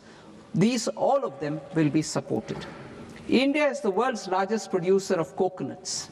About 30 million people, including nearly 10 million farmers, depend on coconuts for their livelihood. To further enhance competitiveness in coconut production, I propose a coconut promotion scheme to increase production and enhance productivity through various interventions, including replacing and non-productive trees with new saplings or plants or varieties in major coconut growing states. A dedicated program is proposed for Indian cashew and cocoa to make India self-reliant in raw cashew and coconut production and processing, enhance export competitiveness, and transform Indian cashew and Indian cocoa into premium global brands by 2030. Sandalwood. Sandalwood is closely linked to India's social and cultural heritage. Our government will partner with state governments to promote focused cultivation and post-harvest processing to restore the glory of the Indian sandalwood ecosystem, to rejuvenate old, low-yielding orchards and expand high-density cultivation of walnuts, almonds, and pine nuts. We will support a dedicated program to enhance farmer incomes and in bringing value addition by engaging youth. Bharat Vistar, that is virtually integrated system to access agricultural resources. I propose to launch Bharat Vistar, a multilingual AI tool that shall integrate the AgriStack portals and the ICAR package on agricultural practices with AI systems. This will enhance farm productivity, enable better decisions for farmers, and reduce risk by providing customized advisory support. She Marts for rural women-led enterprises. Building on the success of Lakpati Didi program, I propose to help women take the next step from credit-linked livelihoods to being owners of enterprises.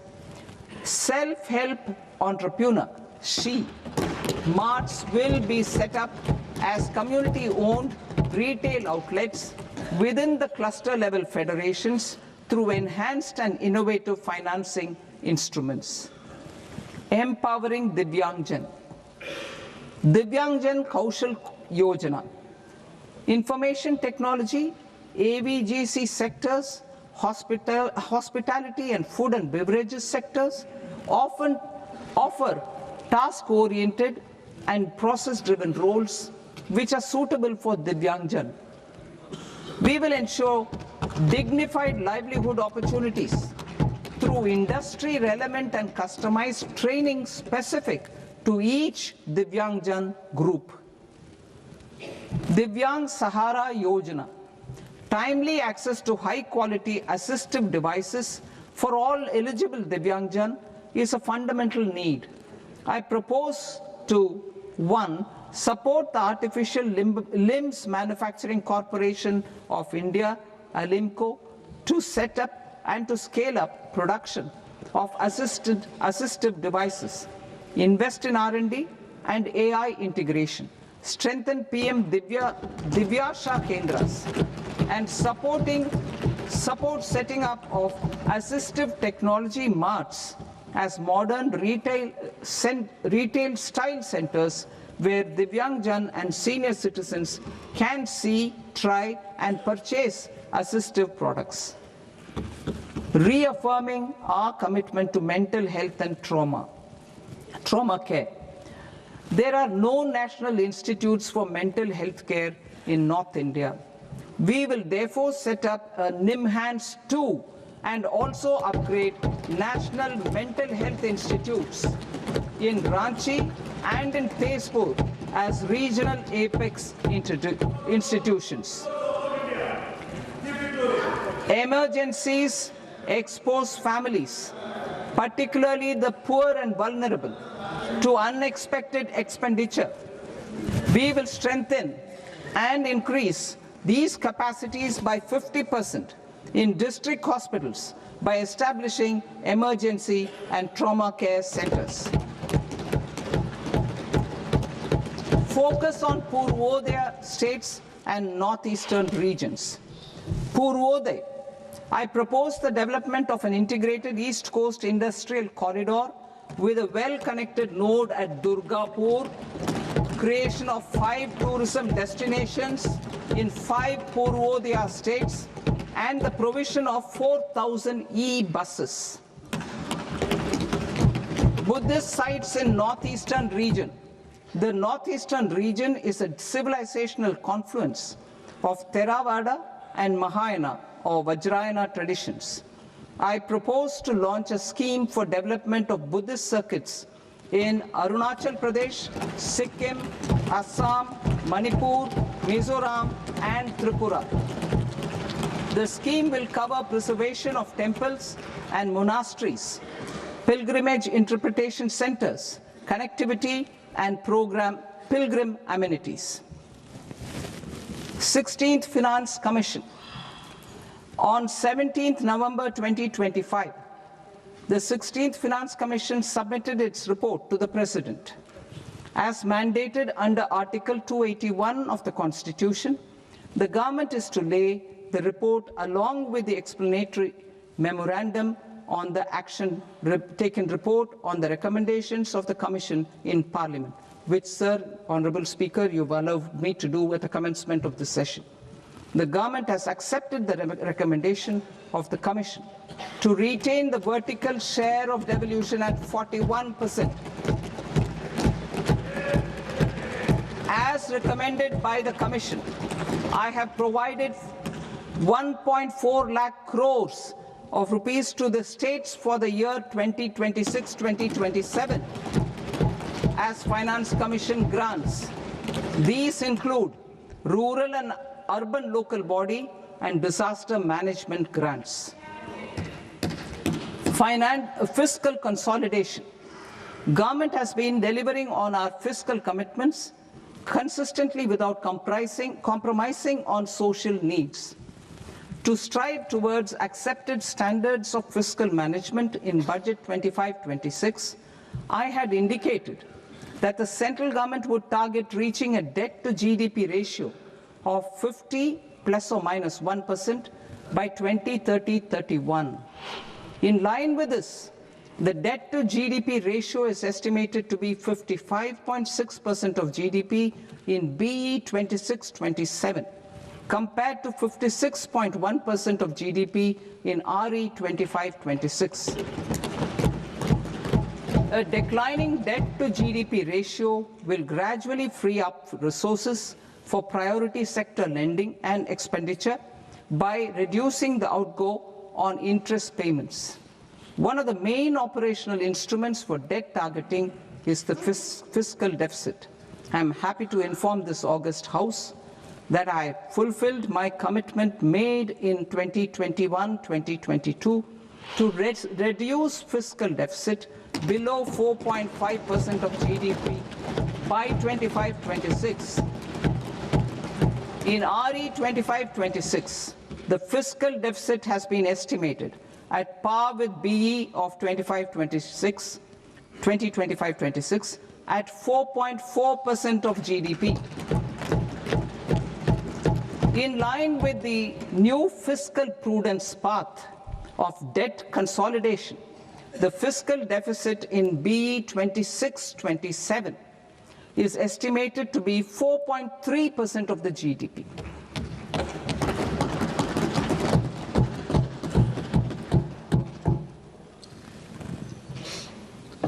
The revised estimates of the non-debt receipts are 34 lakh crore rupees, of which the centre's net tax receipts are 26.7 lakh crore. The revised estimate of the total expenditure is 49.6 lakh crore rupees, of which the capital expenditure is about 11 lakh crores. Budget estimates 2026 to 2027. Coming to 26-27, the non-debt receipts and the total expenditure are estimated as 36.5 lakh crore and 53.5 lakh crore respectively. The centre's net tax receipts are estimated at 28.7 lakh crore rupees. To finance the fiscal deficit, the net market borrowings from dated securities are estimated at 11.7 lakh crore rupees. The balance financing is expected to come from small savings and other sources. The gross market borrowings are estimated at 17.2 lakh crore rupees. I'll now move to Part B. Part B, direct taxes.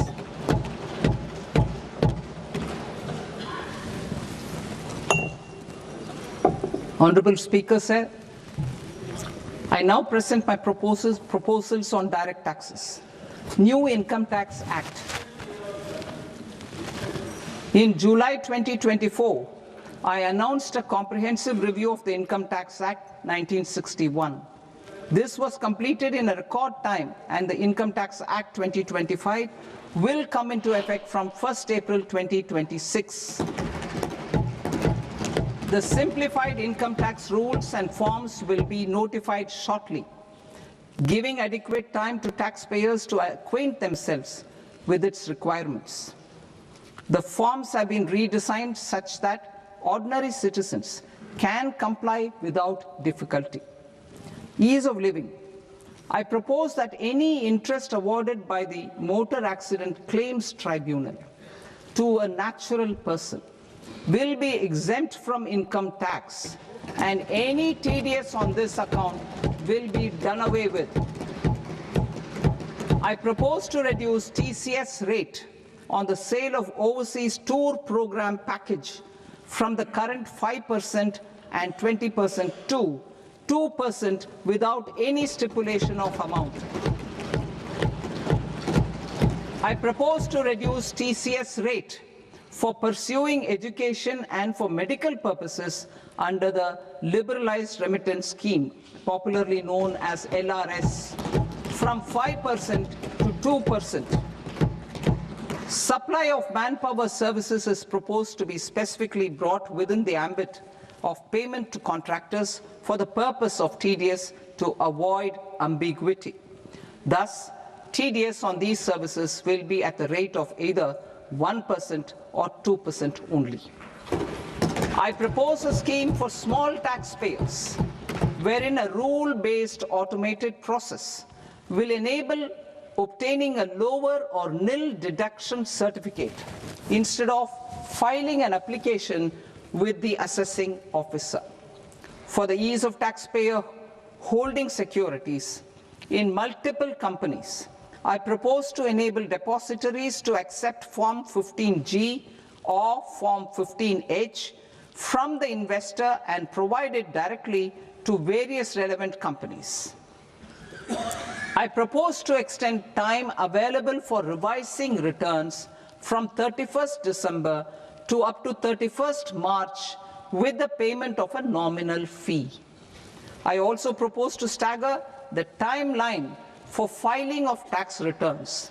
Individuals with ITR 1 and ITR 2 returns will continue to file till 31st July, and non-audit business cases or trusts are proposed to be allowed time till 31st August. TDS on sale of immovable property by a non-resident is proposed to be deducted and deposited through resident buyers and his or her PAN-based challan instead of requiring a TAN, which is a temporary accounting number. To address practical issues of small taxpayers like students, young professionals, tech employees, relocated NRIs, and such others, I propose to introduce a one-time 6-month foreign asset disclosure scheme for these taxpayers to disclose income or assets below a certain size. This scheme would be applicable for two categories of taxpayers, namely A, who did not disclose their overseas income or assets, and B, who disclosed their overseas income and or paid due tax but could not declare the asset acquired. For category A, the limit of undisclosed income or asset is proposed to be up to 1 crore rupees. They need to pay 30% of fair market value of asset or 30% of undisclosed income as tax and 30% as additional income tax in lieu of penalty, and would thereby get immunity from prosecution. For category B, asset value is proposed to be up to 5 crore rupees. Here, immunity from both penalty and prosecution will be available with a payment of fee of 1 lakh rupees. Rationalizing penalty and prosecution. Multiplicity of proceedings are hindrance to the ease of doing business. I propose to integrate assessment and penalty proceedings by way of a common order for both there will be no interest liability on the taxpayer on the penalty amount for the period of appeal before the first appellate authority, irrespective of the outcome of appeal process. Further, quantum of prepayment is being reduced from 20% to 10% and will continue to be calculated only on core tax demand. As an additional measure for reducing litigation, I propose to allow taxpayers to update their returns even after reassessment proceedings have been initiated, and an additional 10% tax rate over and above the rate applicable for the relevant year. The assessing officer will then use only this updated return in his proceedings.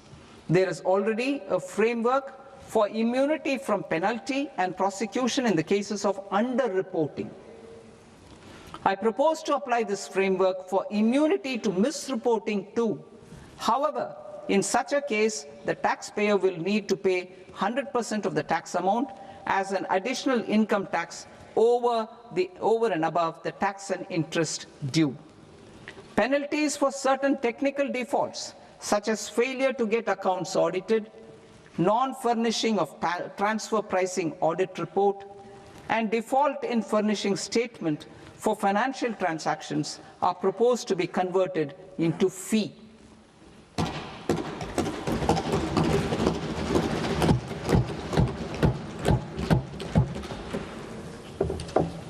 I propose to rationalize prosecution framework under Income Tax Act while maintaining a careful balance for deterrence in some serious offense. Non-production of books of account and documents and requirement of TDS payment where payment is made in kind are being decriminalized. Further, minor offenses will attract fine only. The remaining prosecutions will be graded commensurate with the quantum of offense. They will entail only simple imprisonment with maximum imprisonment reduced to 2 years and power to courts to convert even those into fines. There is no penalty. There is no penalty presently for non-disclosure of non-immovable foreign assets with aggregate value less than 20 lakh rupees. I propose to also provide them with immunity from prosecution with retrospective effect from 1/10/2024.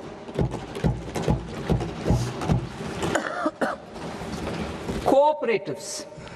Deduction is already allowed to a primary cooperative society engaged in supplying milk, oilseeds, fruits or vegetables raised or grown by its members.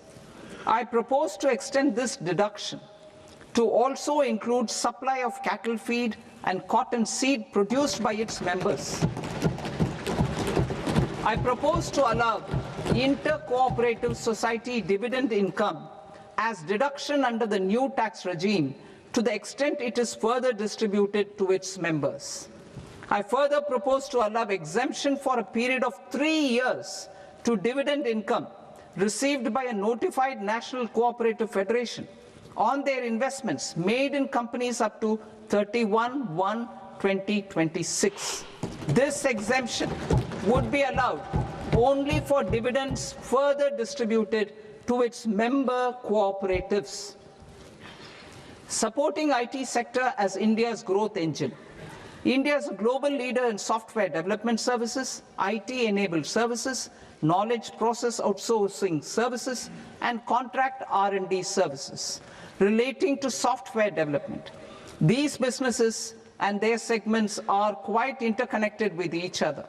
All these services are proposed to be clubbed under a single category of information technology services with a common safe harbor margin of 15.5% applicable to all. The threshold for availing safe harbor for IT services is being enhanced substantially from 300 crore rupees to 2,000 crore rupees. Safe harbor for IT services shall be approved by an automated rule-driven process without any need for tax officer to examine and accept the application. Once applied by an IT services company, the same safe harbor can be continued for a period of 5 years at a stretch at its choice.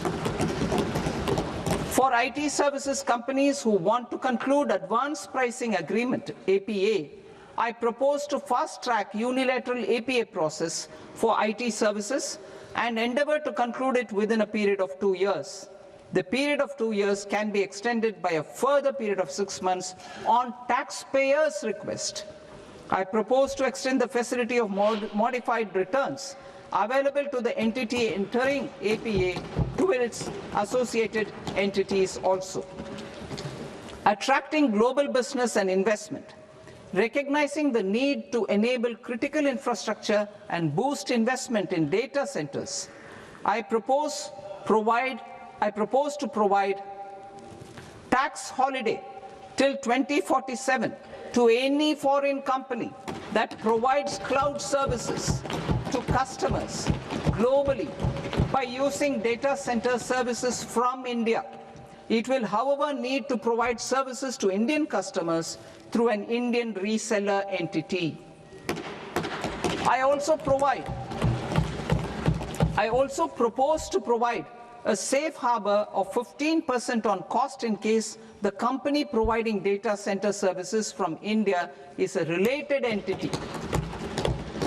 To harness the efficiency of just-in-time logistics for electronic manufacturing, I propose to provide safe harbor to non-residents for component warehousing in a bonded warehouse at a profit margin of 2% of the invoice value.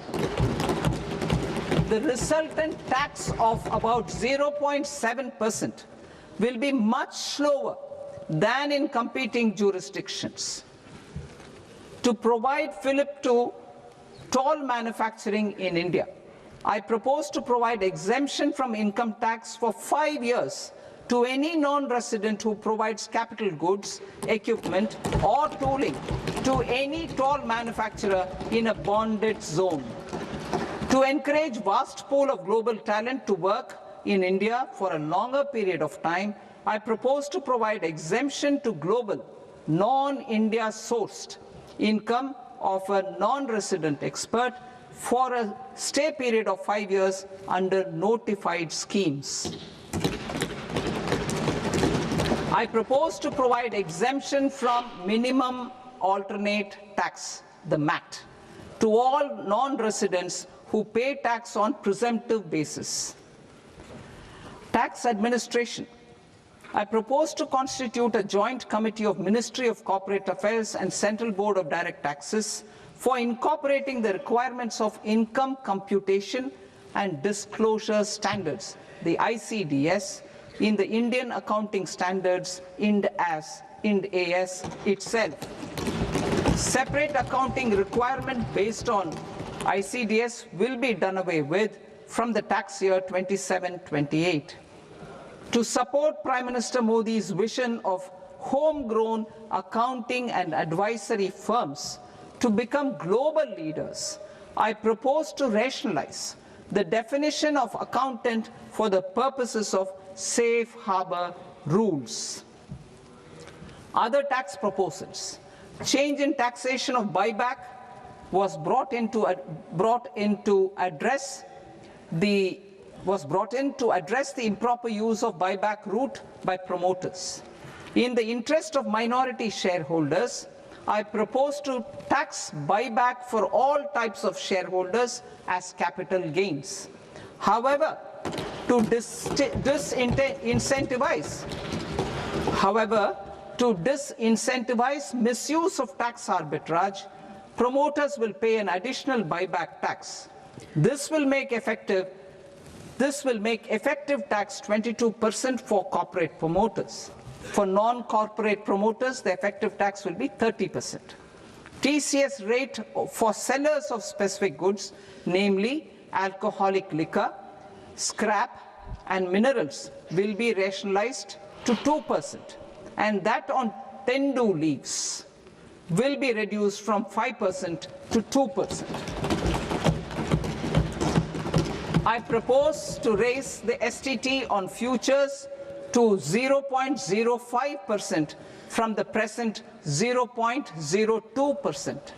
STT on options premium and exercise of options are both proposed to be raised to 0.15% from the present rate of 0.1% and 0.125% respectively. We reformed the taxation landscape for corporates in 2019 by providing them a simplified regime with lower tax rate so that they could productively focus on business rather than on claim of deductions and exemptions. To encourage companies to shift to the new regime, set-off of brought forward MAT credit, minimum alternate tax credit, is proposed to be allowed to companies only in the new regime. Set-off using available MAT credit is proposed to be allowed to an extent of 1/4 of the tax liability in the new regime. MAT is proposed to be made final tax, so there will be no further credit accumulation from 1st April 2026. In line with this change, the rate of final tax is being reduced to 14% from the current MAT rate of 15%. The brought forward MAT credit of taxpayers accumulated till 30th March 2026 will continue to be available to them for set-off as above. Indirect taxes. I shall now take up proposals related to indirect taxes. My proposals for customs and central excise aim to further simplify the tariff structure, support domestic manufacturing, promote export competitiveness, and correct inversion in duty. To continue weeding out long continuing customs duty exemptions, I propose to remove certain exemptions on items which are being manufactured in India or where the imports are negligible. Similarly, to further simplify the process of ascertaining the rate of duty applicable on a particular item, I propose to incorporate certain effective rates in various customs notifications to the tariff schedule itself. I shall now take up sector-specific proposals. Promotion of exports of marine, leather, and textile products. I propose to increase the limit for duty-free imports of specified inputs used for processing seafoods for export from the current 1% to 3% of FOB value of the previous year's export turnover. I also propose to allow duty-free imports of specified inputs, which is currently available for exports of leather or synthetic footwear, to exports of shoe uppers as well. I propose to extend the time period for export of final product from the existing 6 months to 1 year for exporters of leather or textile garments, leather or synthetic footwear, and other leather products. Energy transition and security. I propose to extend the basic customs duty exemption given to capital goods used for manufacturing lithium-ion cells for batteries to those used for manufacturing lithium-ion cells for battery energy storage systems also. I propose to exempt basic customs duty on import of sodium antimonate for use in manufacture of solar glass. Nuclear power. I propose to extend the existing basic customs duty exemption on imports of goods required for nuclear power projects till the year 2035 and expand it for all nuclear plants irrespective of their capacity. Critical minerals. It is proposed to provide basic customs duty exemption to the import of capital goods required for the processing of critical minerals in India. biogas blended CNG. I propose to exclude the entire value of biogas while calculating the central excise duty payable on biogas blended CNG. Civil and defense aviation. I propose to exempt basic customs duty on components and parts required for the manufacture of civilian training and other aircrafts. It is proposed to exempt basic customs duty on raw materials imported for the manufacture of parts of aircraft to be used in maintenance, repair, or overall requirements by units in the defense sector. Electronics. To deepen value addition in the consumer electronics sector, I propose to exempt basic customs duty on specified parts used in the manufacture of microwave ovens. Special economic zone. To address the concerns arising about utilization of capacity by manufacturing units in the special economic zones due to global trade disruptions, I propose as a special one-time measure to facilitate sales by eligible manufacturing units in SEZs to the domestic tariff area at concessional rates of duty. The quantity of such sales will be limited to a prescribed proportion of their exports. Necessary regulatory changes will be undertaken to operationalize the measures while ensuring level playing field for the units working in the DTA. Ease of living.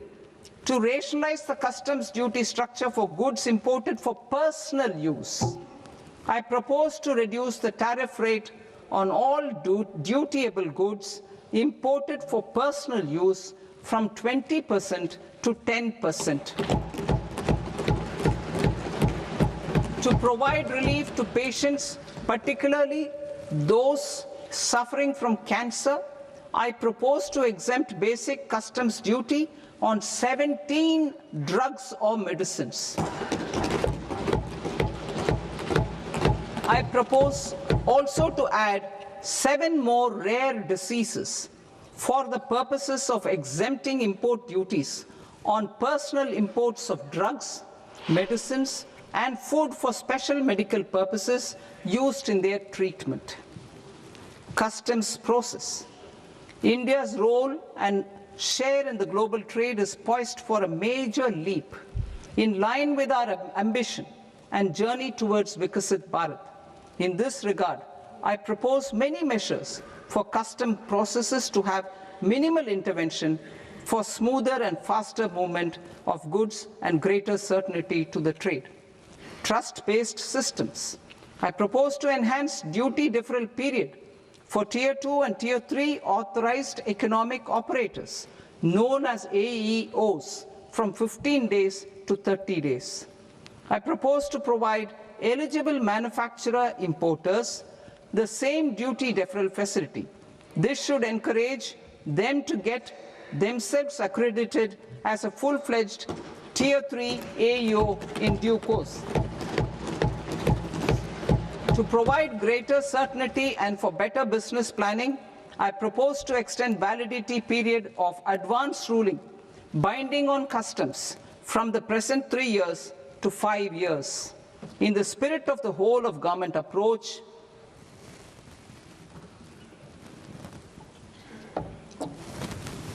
government agencies will be encouraged to leverage AEO accreditation for preferential treatment in clearing their cargo. Regular importers with trusted long-standing supply chains will be recognized in the risk system so that the need for verification of their cargo every time can be minimized. Export cargo using electronic sealing. Export cargo using electronic sealing will be provided through clearance from the factory premises to the ship. For import of goods not needing any compliance, filing of bill of entry by a trusted importer and arrival of goods will automatically notify customs for completing their clearance formalities. This will enable goods to be released immediately on arrival. The customs warehouse framework will be transformed into a warehouse operator-centric system with a self-declarations, electronic tracking, and risk-based audit. These reforms will move away from the current system of officer-dependent approvals and reduce transaction delays and compliance costs. Ease of doing business. Approvals required for cargo clearance from various government agencies will be seamlessly processed through a single and interconnected digital window by the end of the financial year. Processes involved in clearance of food, drugs, plant, and animal and wildlife products, accounting for about 70% of interdicted cargo, will be operationalized on this system by April 2026 itself. For goods not having any compliance requirement, clearance will be done by customs immediately after online registration is completed by the importer, subject to the payment of duty. Customs integrated system will be rolled out in 2 years as a single integrated and scalable platform for all customs processes. Utilization of non-intrusive scanning with advanced imaging and AI technology for risk assessment will be expanded in a phased manner with the objective to scan every container across all the major ports. New export opportunities to support Indian fishermen to fully harness the economic value of marine resources beyond our territorial waters. The following measures will be taken. A. Fish catch by an Indian fishing vessel in exclusive economic zone or on the high seas will be made free of duty. Landing of such fish on foreign port will be treated as export of goods. Safeguards will be put in place to prevent misuse during fish catch, transit, or transshipment. To support aspirations of India's small businesses, artisans, and startups to access global markets through e-commerce, I am pleased to announce complete removal of the current value cap of 10 lakh rupees per consignment on courier exports. In addition, handling of rejected and returned consignments will be improved with effective use of technology for identifying such consignments. I propose to revise provisions governing baggage clearance during international travel to address genuine concerns of passengers. The revised rules will enhance duty-free allowances in line with the present-day travel realities and provide clarity in temporary carriage of goods brought in or taken out. There are honest taxpayers who are willing to settle disputes by paying all their dues, but they get deterred due to negative connotation associated with penalty. They will now be able to close cases by paying an additional amount in lieu of penalty. Honorable Speaker, sir, with this, I commend the budget to this august House. Jai Hind.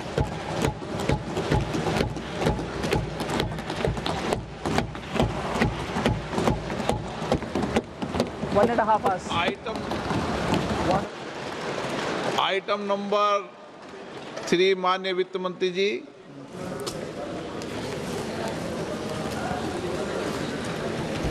Item number 2, sir. 3.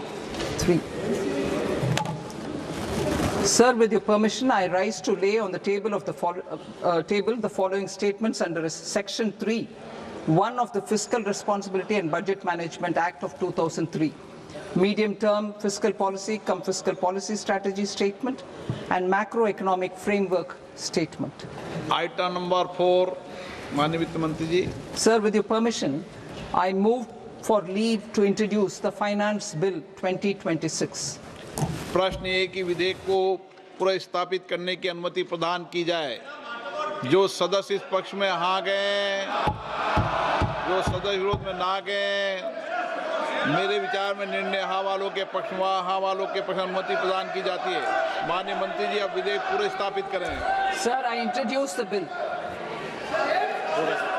माननीय सदस्यगण, आपको सूचित किया जाता है कि माननीय मुख्यमंत्री जी के बजट भाषण की कॉपी पब्लिकेशन काउंटर पर ली जाती है। बजट भाषण और बजट से संबंधित दस्तावेज आपके मोबाइल फोन और मेंबर पोर्टल्स पर ही उपलब्ध है। सभा की कार्रवाई कल सोमवार दिनांक 2 फरवरी 2026 को प्राप्त 11 बजे तक के लिए स्थगित की जाती है। तर अर्थमंत्री निर्मला सीतारामन यांनी तब्बल 1.5 तास हे बजेट सादर केलेलं आहे। याच्यामध्ये परदेशामध्ये शिक्षण घेणं स्वस्त होणार आहे। काय काय स्वस्त होणार, काय महाग होणार, ज्याच्याकडे सगळ्यांचं लक्ष असतं ते आपण या ठिकाणी न्यूज 18 मराठीच्या माध्यमातून दाखवत आहोत। सीएनजी, बायोगॅस हे स्वस्त होणार आहे। दारू, भंगार, खनिज मात्र महागणार आहेत आणि त्याचबरोबर सोलार संबंधित वस्तू आणखी स्वस्त होणार आहे। सोलार एनर्जीला बूस्ट करण्यासाठी महत्त्वाच्या तरतुदी करण्यात आल्या आहेत। ऑप्शन ट्रेडिंगवर टॅक्स वाढवलेला आहे। ट्रेडिंग जे करतात त्यांच्यासाठी अतिशय महत्त्वाची अपडेट। परदेशामध्ये शिक्षण घेणं आता स्वस्त होणार आहे। सीएनजी, बायोगॅस हे सुद्धा स्वस्त होणार आहेत। तर माझ्या पॉकेटमध्ये नेमकं काय राहणार याविषयी प्रत्येकाचा एक कल असतो, प्रत्येकाचा विचार सुरू असतो। बजेटमधून मला नेमकं काय मिळणार आणि त्याचंच उत्तर या ठिकाणी आपल्याला मिळताना दिसतंय, कारण तब्बल 1.5 तास अर्थमंत्री निर्मला सीतारामन यांनी बजेटचं सादरीकरण केलं आहे आणि त्यानंतर त्यामधून सामान्यांना नेमकं काय मिळणार ते आपण न्यूज 18 मराठीच्या माध्यमातून बघतोय। स्वस्त नेमकं काय होणार, तर क्रीडा साहित्य हे स्वस्त होणार आहे आणि त्याचबरोबर बायोगॅस असेल किंवा सीएनजी हे सुद्धा स्वस्त होणार आहे। काय काय स्वस्त होणार ते आपण सगळ्यात आधी बघून घेऊयात। या बजेटचा अर्थ नेमका काय आहे तेही आपण मान्यवरांकडून समजून घेण्याचा प्रयत्न करणार आहोत। मात्र त्याआधी सामान्यांना यामधून नेमकं काय मिळणार आहे, जो कॉमन मॅन आहे त्यांच्यासाठी नेमकं काय स्वस्त होणार ते आपण बघत आहोत न्यूज 18 मराठीच्या स्क्रीनवर। बूट हे स्वस्त होणार आहेत, त्यासाठी विशेष तरतुदी करण्यात आल्या आहेत। त्याच्यामध्ये एकतर क्रीडा साहित्य हे स्वस्त होणार आहे, त्याचबरोबर बूट सुद्धा स्वस्त होणार आहेत आणि याशिवाय इतरही त्याच्यामध्ये मग बायोगॅस असेल किंवा सीएनजी जे सामान्यांना लागणाऱ्या वस्तू आहेत त्याही स्वस्त होणार आहेत। त्यामुळे सामान्यांचं जे बजेट आहे किंवा इन्फ्लेशन महागाईशी लढा देण्यासाठी सामान्यांना एक थोडासा एक दिलासा म्हणावा लागेल। आणि इन्कम टॅक्स मध्ये मात्र कोणताही बदल नाहीये, कारण मागच्या वेळेला बदल करण्यात आला होता, फार मोठा बदल केलेला होता। त्यामुळे अपेक्षाही तशीच केली जात होती की या वेळेला फारसा काही बदल होणार नाही आणि तसंच काहीच आपल्याला या ठिकाणी पाहायला मिळतं। इन्कम टॅक्स मध्ये कोणताही बदल नाहीये, मात्र न्यू टॅक्स रिजिम नुसार 12 लाखांपर्यंत ज्यांचं इन्कम आहे त्याच्यावर टॅक्स हा कमी करण्यात आला होता मागच्या वेळेला आणि त्याच पद्धतीने आता या वेळेला सुद्धा ते कंटिन्यू होताना आपल्याला दिसून येते। आणि या बजेटचा नेमका अर्थ काय आहे ते आपण समजून घेण्याचा प्रयत्न करणार आहोत। अर्थतज्ञ CA Shrikant Limaye, partner E A Patil and associate LLP Navi Mumbai हे आपल्यासोबत जोडले गेलेले आहेत। सर, श्रीकांत सर, खरं तर आपल्याला म्हणजे टॅक्स विषयी बोलायचं आहे, तुमच्या एक्सपर्टीज त्याच्यामध्ये आहेत। मात्र मी एक इकॉनॉमिक्स स्टडी वाचली होती, त्यानुसार ज्यांचं मंथली इन्कम हे 65,000पेक्षा जास्त आहे ते 1% येतात भारतातल्या, आणि बाकीचे जे उरलेले 99% आहेत त्यांना या बजेटमधून नेमकं काय मिळालं ते 1% आपण बोलणार आहोत। पण हे जे उरलेले 99% लोक आहेत भारतातले त्यांना नेमकं काय मिळणार आहे या बजेटमधून? एकूणच या बजेट सेशनच्या आधी आपण जेव्हा बोलायला सुरुवात केली तर त्यावेळेला एक अंदाज होता की यावेळेला सामान्य माणसांच्या तशा फार मोठ्या काही अपेक्षा ऐकू येत नव्हत्या की ज्या आहेत असं, परंतु टॅक्स रेटमध्ये कुठेतरी चेंज होईल आणि जरी झाला तर तो मायनर लेवलला होईल अशी एक अपेक्षा होती। मेनली त्याच्यामध्ये गेल्या वर्षीच्या बजेटमध्ये तुम्ही सांगितलं त्याप्रमाणे 12 लाखापर्यंत हा त्यांनी टॅक्सवरती रिबेट दिलेलाच होता। त्यामुळे मगाशी मी म्हटलं त्याप्रमाणे 1 लाखापर्यंतचं मंथली इन्कम हे आज सामान्य माणसासाठी नक्कीच कन्सिडरेबल फिगर आहे, ज्याच्यामधनं त्याचा घराचा हप्ता, इतर खर्च आणि अजून कुठला अगदी शैक्षणिक हप्ता जरी असेल तरी तो भागवला जाऊ शकतो फ्युचर तरतुदीसाठी। तर या बॅकग्राऊंडवरती एक अशी फक्त एक सामान्य नागरिकांकडून एक अपेक्षा होती की आम्हाला मोबाईलवरती खर्च होतो, लॅपटॉपवरती खर्च होतो, कम्प्युटर ट्रॅव्हलिंग, त्यामुळे स्टँडर्ड डिडक्शन नाही, एज्युकेशनपेक्षा जे नोकरी करण्याकरता आम्हाला जो खर्च येतो, जो ट्रॅव्हलिंगचा आहे तो, तर हा स्टँडर्ड डिडक्शनचा जो रेट आहे तो आता 75,000 आहे. तो तरी किमान 1 लाखापर्यंत किंवा 1.5 लाखापर्यंत गव्हर्नमेंटने वाढवावा अशी एक मेयर अपेक्षा साधारणतः लोकांकडनं एक अपेक्षित होती. परंतु एक अंदाज होता की यावेळेला सामान्य माणसांच्यासाठी टॅक्स रेटमध्ये तशी फार मोठी काही चेंज होणार नाहीत. आणि मी म्हटलं असं की लोकांच्याही फार अपेक्षा नव्हत्या, पण एवढं एक छोटीशी अपेक्षा जरी झाली असती तरी सामान्य माणसाला ह्या बजेटमधनं काहीतरी मिळालं असं कळलं असतं.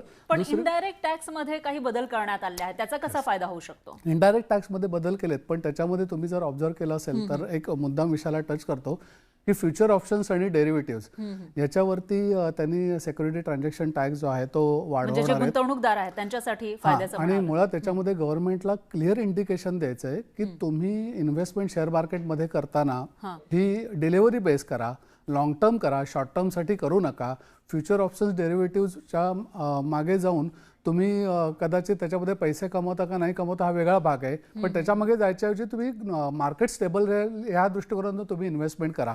सो ह्या बॅकग्राऊंडवरती त्यांनी STT कुठेतरी चार्ज फ्युचर ऑप्शन्सच्या ट्रान्झॅक्शनवरती करायला घेतला आहे. आणि इनडायरेक्ट टॅक्सेशनमध्ये जसं महत्पासून आपण बघतोय टीव्हीवरती की महाग काय झालं आणि स्वस्त काय झालं, सो आत्मनिर्भर भारत याच्या दृष्टिकोनातनं त्यांनी जे भारतामध्ये ज्याचं प्रोडक्शन होईल, जे स्पेसिफाईड एरियामध्ये प्रोडक्शन होईल त्या वरती त्यांनी जी इम्पोर्ट त्याच्यावरती जे काय टॅक्सेस आहेत, कस्टम ड्युटी आहे म्हणा किंवा जे काय आपलं GSTचे रेट्स असतील त्याच्यामध्ये त्यांनी कटौती केलेली आहे. आणि हाच इनडायरेक्टली बेनिफिट सामान्य माणसाला होऊ शकेल. महाग झालं जे तुम्ही माशी म्हणालात त्याप्रमाणे खनिज, दारू ह्या वस्तू ज्या किंवा स्क्रॅप जे आहे आज महाग झालं. कारण स्क्रॅप मला वाटतं महाग होण्याचं कारण किंवा ते घेण्याचं कारण एवढ्यासाठीच आहे की ई-वेस्ट सध्या खूप जनरेट होतोय. सहज मोबाईल मार्केटमध्ये येत आहेत, कम्प्युटर्स मार्केटमध्ये येत आहेत आणि त्याचा वेस्ट आहे हा कन्सिडरेबल फिगर आहे. आणि हे बहुतेक अर्थमंत्र्यांच्या लक्षात आल्यामुळे त्याच्यावरती त्यांनी टॅक्स लावून तो थोडासा महाग होईल असं एक अपेक्षा दिसते. याच्यामुळे मग सामान्यांवर काय परिणाम होईल? कारण ई-वेस्ट आहे किंवा स्क्रॅप आहे हे याच्यामध्ये काही बदल करण्यात आला आहे किमतीमध्ये, तर त्याचा सामान्यांवर काय इफेक्ट होईल? तसं बघायला गेलात तर दारूवरती टॅक्स वाढला असेल तर त्याच्यावरती सामान्यावरती परिणाम म्हणजे कोणी मनोरंजनात्मक जर का त्याचा वापर करत असेल तर तोच इम्पॅक्ट होऊ शकेल. स्क्रॅपवरचा जो आहे तो माझ्या दृष्टिकोनातून एवढंच होईल की त्याच्यावरती टॅक्स आल्यामुळे एक 2 प्रकारचा कंट्रोल होईल. स्क्रॅपच्या ट्रान्झॅक्शन्स या टॅक्स नेटमध्ये प्रॉमिनंटली पुन्हा एकदा येतील. आणि दुसरी गोष्ट कदाचित स्क्रॅपचा जो रेट आहे तो सामान्य माणसाच्या दृष्टिकोनातून थोडासा कमी होईल, पण मुळात स्क्रॅपमधनं पैसे जनरेट करणं किंवा इन्कम जनरेट करणं हे सामान्य माणसाचं कधी उद्देशच नसतं. त्यामुळे हा फरक जो आहे तो ट्रेडर किंवा डीलर यांना पडेल, पण ज्यांना बिझनेस करायचा आहे स्क्रॅपचा त्यांच्यासाठी महत्त्वाचा आहे. बाकी तसा फार काही फरक पडणार नाही असं मला वाटतंय. आणि जे क्रीडा साहित्य म्हणा, महत्वाची एक गोष्ट त्यांनी इन्कम टॅक्स मध्ये चांगली केली ती म्हणजे TCS जो आहे तो फॉरेन ट्रॅव्हलवरचा आणि फॉरेन एज्युकेशन घ्यायला जे लोक जाणार आहेत विद्यार्थी त्याच्यावर जर TCSचा रेट हा त्यांनी कमी केला आहे. ही वेलकम प्रोव्हिजन आहे. कारण काय होतं तर त्याच्यामध्ये उगाचच पैसे म्हणजे जर का आज एखाद्या माणसाला 10 लाख रुपये खर्च येणार असेल फॉरेनला जाण्यासाठी तर त्याच्यावरती त्याला TCSच्या रूपाने अजून पैसे इन्व्हेस्ट करायला लागत म्हणजे भरायला लागत होते आणि नंतर ते रिफंडच्या स्वरूपाने मागायला लागत होते जर येत नसेल टॅक्स तर. सर अशा प्रकारची जी प्रोव्हिजन त्यांनी ती चांगली केली. त्यांनी 2% तो टॅक्स रेट केला आहे. त्यामुळे ह्या दोन्ही प्रोव्हिजन आहेत त्या 5% होता. हो 5 होता. आणि त्याच्यामध्ये आणखी एक महत्त्वाचा बदल करण्यात आला आहे. ज्यांची संपत्ती आहे परदेशामध्ये त्यांनी ती डिस्क्लोज करावी यासाठी सुद्धा काही तरतूद आहे. ती नेमकी काय आहे? त्याच्यामध्ये तर त्यांनी चांगलंच केलंय. म्हणजे 2014ला जेव्हा कॅम्पेन सुरू झालं होतं भाजपकडून 2012-13ला त्यावेळेला परदेशातली जी संपत्ती आहे किंवा स्विस बँकेमध्ये जो काही पैसा आहे तो भारतामध्ये आणणार असं सांगितलं जात होतं. आणि कुठेतरी एक सूर सुद्धा होता सामान्यांमधून की ते आतापर्यंत का आलं नाही किंवा ते का वाढलं स्विस बँकेतला पैसा. तर त्याच्यासाठीच हे एक महत्त्वाचं पाऊल म्हणता येईल. हो नक्कीच. मुळात स्विस बँकेमध्ये वगैरे पेक्षा सुद्धा ज्या लोकांच्या ज्या बिझनेसमन किंवा जे कोणी लोक आहेत त्यांच्या ज्या फॉरेन असेट्स आहेत स्विस बँकेचं हे चर्चेत होतं म्हणजे जास्तीत जास्त नाव घेतलं जात होतं. हो बरोबर. तर ह्या बॅकग्राऊंडवरती ज्यांचं आत्तापर्यंतचं असेट डिक्लरेशन झालं नव्हतं तर अशा प्रकारचं असेट डिक्लरेशन कुठेतरी प्रमोट करण्याकरता गव्हर्नमेंटने हे चांगलं पाऊल उचललेलं आहे. आणि पूर्वी जर का असेट त्यांनी 2 सेगमेंट त्याच्यामध्ये केले स्पेसिफिकली की ज्यांनी आत्तापर्यंत असेट्सच डिक्लेअर केला नाही आहेत तर त्यांना टॅक्स आणि दंड या दोन्ही रूपाने त्यांना टॅक्स भरायला लागणार होता. म्हणजे बेसिक टॅक्स होताच प्लस त्याच्यावरती दंड होता. आणि ज्यांनी आत्तापर्यंत कधी डिक्लेअर केलं नव्हतं त्यांच्यासाठी एक प्रोव्हिजन होती. सो आता त्यांनी प्रोव्हिजन अशी आणलेली आहे की टॅक्स आणि दंड याच्याऐवजी जे काही पैसे भरायचे टॅक्सच्या रूपाने ते टॅक्सच्या रूपानेच भरायचे, त्याला सेपरेटली दंड लावणार नाही ते.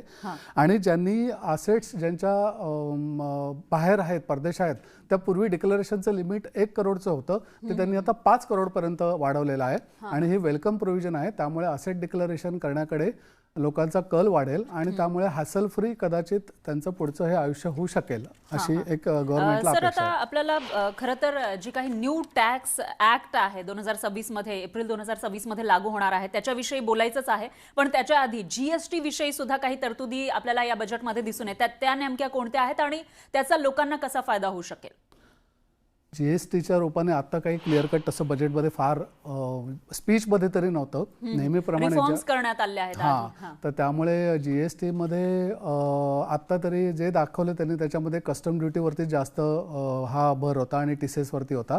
आणि नेहमीप्रमाणेच बजेट ज्यावेळेला टी व्हीवरती किंवा आपण बघतो त्यावेळेला ते हायलाईट्स असतात. ॲक्च्युअल बजेटची ज्यावेळेला कॉपी येते त्यावेळेला त्याच्यामध्ये मायनर चेंजेस खूप दिसतात आणि ते इम्प्लिमेंट, जसं उदाहरणार्थ गेल्या वर्षी त्यांनी तो 87 मुद्दाम हा पॉईंट कव्हर करतोय 87 याच्या अंडर जो रिबेट दिला तर त्याच्यामध्ये त्यांनी सरसकट असा समज झाला होता की 12 लाखापर्यंत ज्याचं उत्पन्न आहे त्याला तो रिबेटचा बेनिफिट 100% मिळेल. परंतु नंतर ॲक्च्युअल ते इम्प्लिमेंटेशन करायला गेल्यानंतर असं लक्षात आलं की ज्यांना स्पेसिफाईड रेटने इन्कम टॅक्स लागतो, उदाहरणार्थ शेअर्स विकून कॅपिटल गेन लागतो, तर असा 87 याच्यामध्ये रिबेट त्यांना मिळत नव्हता. त्यामुळे जरी टॅक्सेबल इन्कम नसेल तरी सुद्धा 87 याचा रिबेट न मिळाल्यामुळे जो काही कॅपिटल गेन त्यांना झाला त्याच्यावरती त्यांना इन्कम टॅक्स भरायला येत होता. मग आता जो काही त्यांना एक कॅपिटल इन्कम मिळतंय त्याच्यामध्ये किती टॅक्स भरावा लागतोय आणि कितीचा बेनिफिट होतोय? आता जे समजा एखाद्याने घर घेतलेलं आहे 2 वर्षांपूर्वी आणि 2-3 वर्षानंतर त्यांनी विकलं, त्याच्यावर जे काही त्यांना इन्कम मिळतं एक्स्ट्रा कॅपिटल इन्कम, तर त्याच्यावर किती टॅक्स त्यांना आता भरावा लागू शकतो? लॉंग टर्म कॅपिटल गेन जो आहे तो पूर्वी आणि आता याच्यामध्ये त्यांनी काही चेंज केलेलं नाही आहे. म्हणजे उदाहरणार्थ लिस्टेड इक्विटी शेअर्स असतील की ज्याच्यावरती सिक्युरिटी ट्रान्झॅक्शन टॅक्स पे केला असेल तर त्याला 1.25 लाखापर्यंत ऑलरेडी डिडक्शन आहेच. ओके, 1.25 लाखापर्यंत तुम्हाला त्याच्यावरती टॅक्स भरायला लागत नाही जरी लॉंग टर्म कॅपिटल गेन झाला तरी. आणि त्याच्या पुढचा जो टॅक्स आहे, फक्त गेन हा 1.25 लाखांचा झाला तर एखाद्याने समजा 20 लाखांना घर घेतलेलं आहे आणि त्याने नाही, हे मी तुम्हाला शेअर्स बद्दल सांगतोय. आणि अदर कॅपिटल असेट जे आहे ते विदाऊट इंडेक्स, तिथे 20 लाख वगैरे काही संबंध नाहीये.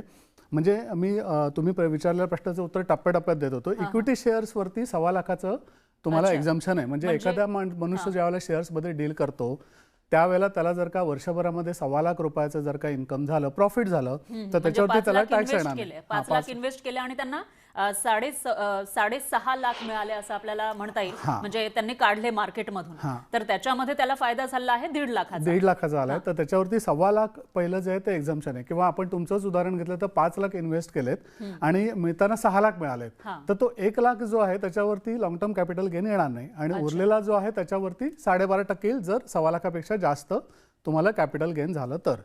त्याच्यानंतर लँड अँड बिल्डिंग जर का विकले, म्हणजे तुमचा प्रश्न होता घर, तर ते जर का विकलं असेल तर गेल्या वर्षीच्या बजेटमध्ये जी प्रोव्हिजन आली त्याप्रमाणे 12.5% हा रेट विदाऊट इंडेक्सेशन आहे.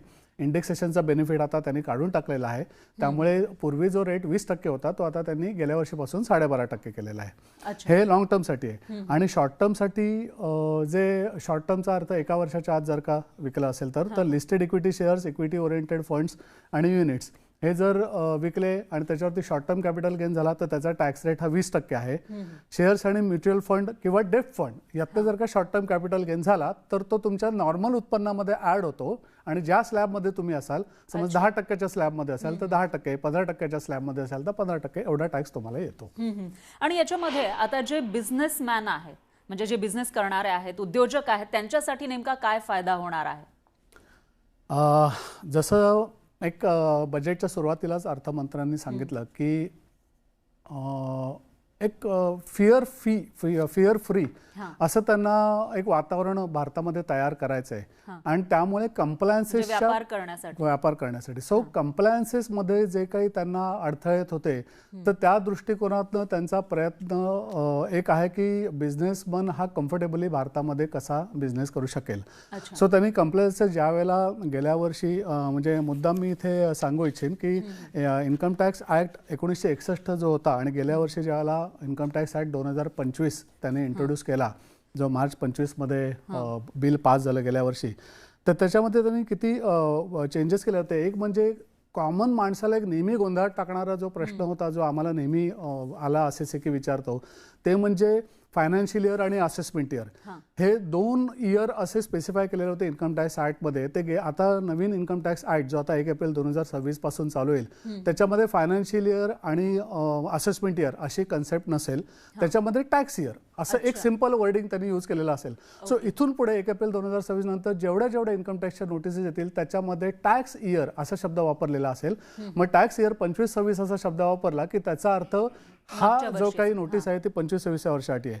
त्याच्यानंतर 1961 सालचा जो इन्कम टॅक्स ॲक्ट होता त्याच्यामध्ये जवळजवळ 800 पेक्षा जास्त सेक्शन्स होते. ते 2025च्या इन्कम टॅक्स ॲक्टमध्ये त्यांनी रेड्यूस करून 536 पर्यंत खाली आणलेले आहेत. आत्तापर्यंत 45 वेळा अमेंडमेंट या जुन्या इन्कम टॅक्स ॲक्टमध्ये होऊन जवळजवळ 40,000च्या वरती प्रोव्हिजन्स ह्या बदलल्या गेल्या होत्या. त्या सगळ्या त्यांनी आता जुन्या इन्कम टॅक्स ॲक्ट गेल्यामुळे काढून टाकल्या आहेत.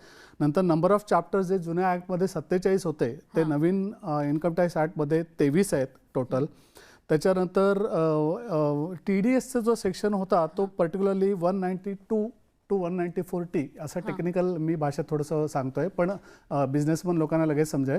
सो TDSचे सेक्शन 192 to 194T पर्यंत होते. ते सगळे काढून त्यांनी नवीन इन्कम टॅक्स ॲक्टमध्ये सेक्शन 393च्या अंडर आणले आणि 393च्या अंडर काढण्याचा प्रयत्न केला. पण आजच्या भाषणामध्ये परत त्यांनी काही जे सेक्शनचा उल्लेख केला तो 194C मॅनपॉवर सप्लाय याच्यावरती TDS जो येईल तो 194C मध्ये कव्हर केला आहे. सो कुठेतरी माझं म्हणजे बजेट जे काय आत्ता ऐकलं आहे त्याच्यावर असं लक्षात आलं की असं एक अपेक्षा होती की जे लास्ट इयरला सांगितलं की पुढल्या वर्षी नवीन इन्कम टॅक्स ॲक्ट येईल सो त्याला सुसंगत त्यांनी ज्या काही गोष्टी घेतल्या त्या पुढे मांडल्या जातील. पण परत 194Cचा आज उल्लेख आल्यानंतर तो का आला हे पूर्ण बजेटची कॉपी कन्फ्युजन नाही वाढलंय त्याच्यामध्ये क्लॅरिटी का अजून आले नाही. हां म्हणजे जर 393 हा आता पूर्ण TDS साठी सेक्शन जर का केला असेल तर हे सेक्शन सगळे आता 194 मध्ये याच्याऐवजी 393 मध्ये जायला पाहिजे. पण याच्यावरती क्लिअर कॉमेंट आपण पूर्ण बजेट वाचल्यानंतरच कळू शकेल. बरोबर आहे सर. एकूणच जे जीएसटीची कॉम्प्लेक्सिटी होती ती कमी झाली का याच्याविषयी मला तुम्हाला विचारायचं आहे. आणि दुसरं म्हणजे जे मागच्या वेळेला न्यू टॅक्स रिजिम अंतर्गत 12 लाखांवर टॅक्स रिबेट दिला होता त्याच्याविषयी सुद्धा विचारायचं आहे. पण आपल्यासोबत अजित मंगरुळकर महासंचालक IMC हे जोडले गेले आहेत. त्यांची एक आपण प्रतिक्रिया घेऊयात. मंगरुळकर सर, आजचा बजेट सादर झालेला आहे आणि याच्यामध्ये सामान्यांना एकच प्रश्न पडलेला असतो की माझ्या खिशात नेमकं काय होणार हे बजेट आल्यानंतर, तर त्या प्रश्नाचं उत्तर तुम्ही काय द्याल? या प्रश्नाचं उत्तर तुम्ही नुसतंच जर डायरेक्ट टॅक्सच्या संदर्भात घ्याल तर तुम्हाला काही जास्ती दिसणार नाही. पण जर तुम्ही म्हटलं की ओव्हरऑल बजेट देशासाठी कसा आहे, मी आधी पण म्हणतो होतं प्री बजेट की हा बजेट ग्रोथ ओरिएंटेड असेल.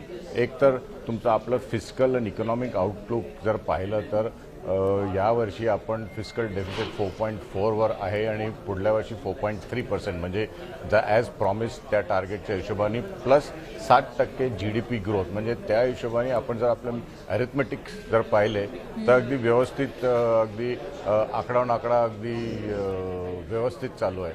तर आता नुसतंच जर सामान्य नागरिकने पाहिलं की मला नुसतं टॅक्समध्ये काय बेनिफिट मिळतो तसं तर काही स्पेसिफिकली काही नाही. इनडायरेक्ट टॅक्स महागाईचा सुद्धा विचार केला जातो सामान्य नागरिकांकडून, तर त्याच्यामध्ये काय फायदा होऊ शकतो त्यांना? हो, तर कारण महागाई आटोक्यात आहे, जे काही आकडे आले महागाई तर आटोक्यात आहे, स्टेबल आहे. पण तुम्ही हे बघा ना की इन्व्हेस्टमेंट ग्रोथ जे त्यांनी केलेली आहे आता एक तर कॅपिटल एक्सपेंडिचरमध्ये 12.2 लाख करोड्स चं जे आउटले केलं आहे त्याच्यामध्ये इन्व्हेस्टमेंट जे करणार आहे त्याच्यात एक तर आपलं ओव्हरऑल इन्फ्रास्ट्रक्चर व्यवस्थित होणार आहे, त्याच्यावर जॉब फॅसिलिटीज क्रिएट होणार आहे आणि एकंदर स्टँडर्ड ऑफ लिव्हिंग भारताचं वाढणार आहे. म्हणजे ईज ऑफ डुईंग बिझनेस किंवा ईज ऑफ लिव्हिंग ते जर एकंदर वाढलं तर सामान्य माणसाला तो एक मोठा फरक जाणवतो ना. जर तुमच्याकडे रस्ते झाले, रेल्वे झाले, मेट्रोज झाले तर आपले एक एकंदर क्वालिटी ऑफ लाईफ वाढते. जरी आपण नुसतं आकडे नाही पाहिले की आपले टॅक्समध्ये किती आपल्याला म्हणजे बचाव झाला आहे. आणि दुसरं जर पाहिलं तर आपल्या MSMEसाठी पण त्यांनी एक कॅपिटल आउटले ठेवलेला आहे. एक बायोफार्मासाठी कॅपिटल आउटले केला आहे. तर हा जर बजेट एकंदर पाहायला गेला तर एक इन्क्लुझिव्ह बजेट आहे. एक स्पेसिफिक एका सेक्टरसाठी किंवा स्पेसिफिक एका गटासाठी काही फायदेशीर नाही, पण एकंदर देशासाठी हा फायदेशीर बजेट आहे. आणि एकंदर म्हणजे एक सारखी एक धास्ती असायची की कंप्लायन्स आणि अथॉरिटीजचं जे आपल्यावर प्रेशर असायचं तो जरा आता या बजेटमध्ये असं दिसून येतोय की जरा इज ऑफ झाला आहे. की आता इन्स्टेड ऑफ काय म्हणतात त्याला मेकिंग फाईन्स त्याच्यावर तुम्ही नुसतं पेनल्टी भरा आणि तुमचं जे काही टॅक्स इश्यूज आहेत ते तुम्ही सॉर्ट आउट करू शकता. तर एकंदर एक दृष्टिकोनच जरा वेगळ्या तरीकेचा घेतला आहे या बजेटमध्ये. एकूणच तुम्ही आता ईज ऑफ डुईंग बिझनेस विषयी बोललात मंगरुळकर सर, मात्र त्याच वेळेला स्पीड ऑफ डुईंग बिझनेस हा सुद्धा एक महत्त्वाचा मुद्दा असतो बिझनेसमॅनच्या दृष्टीने किंवा जे काही स्टार्टअप सुरू होत आहेत त्यांच्या दृष्टीनं.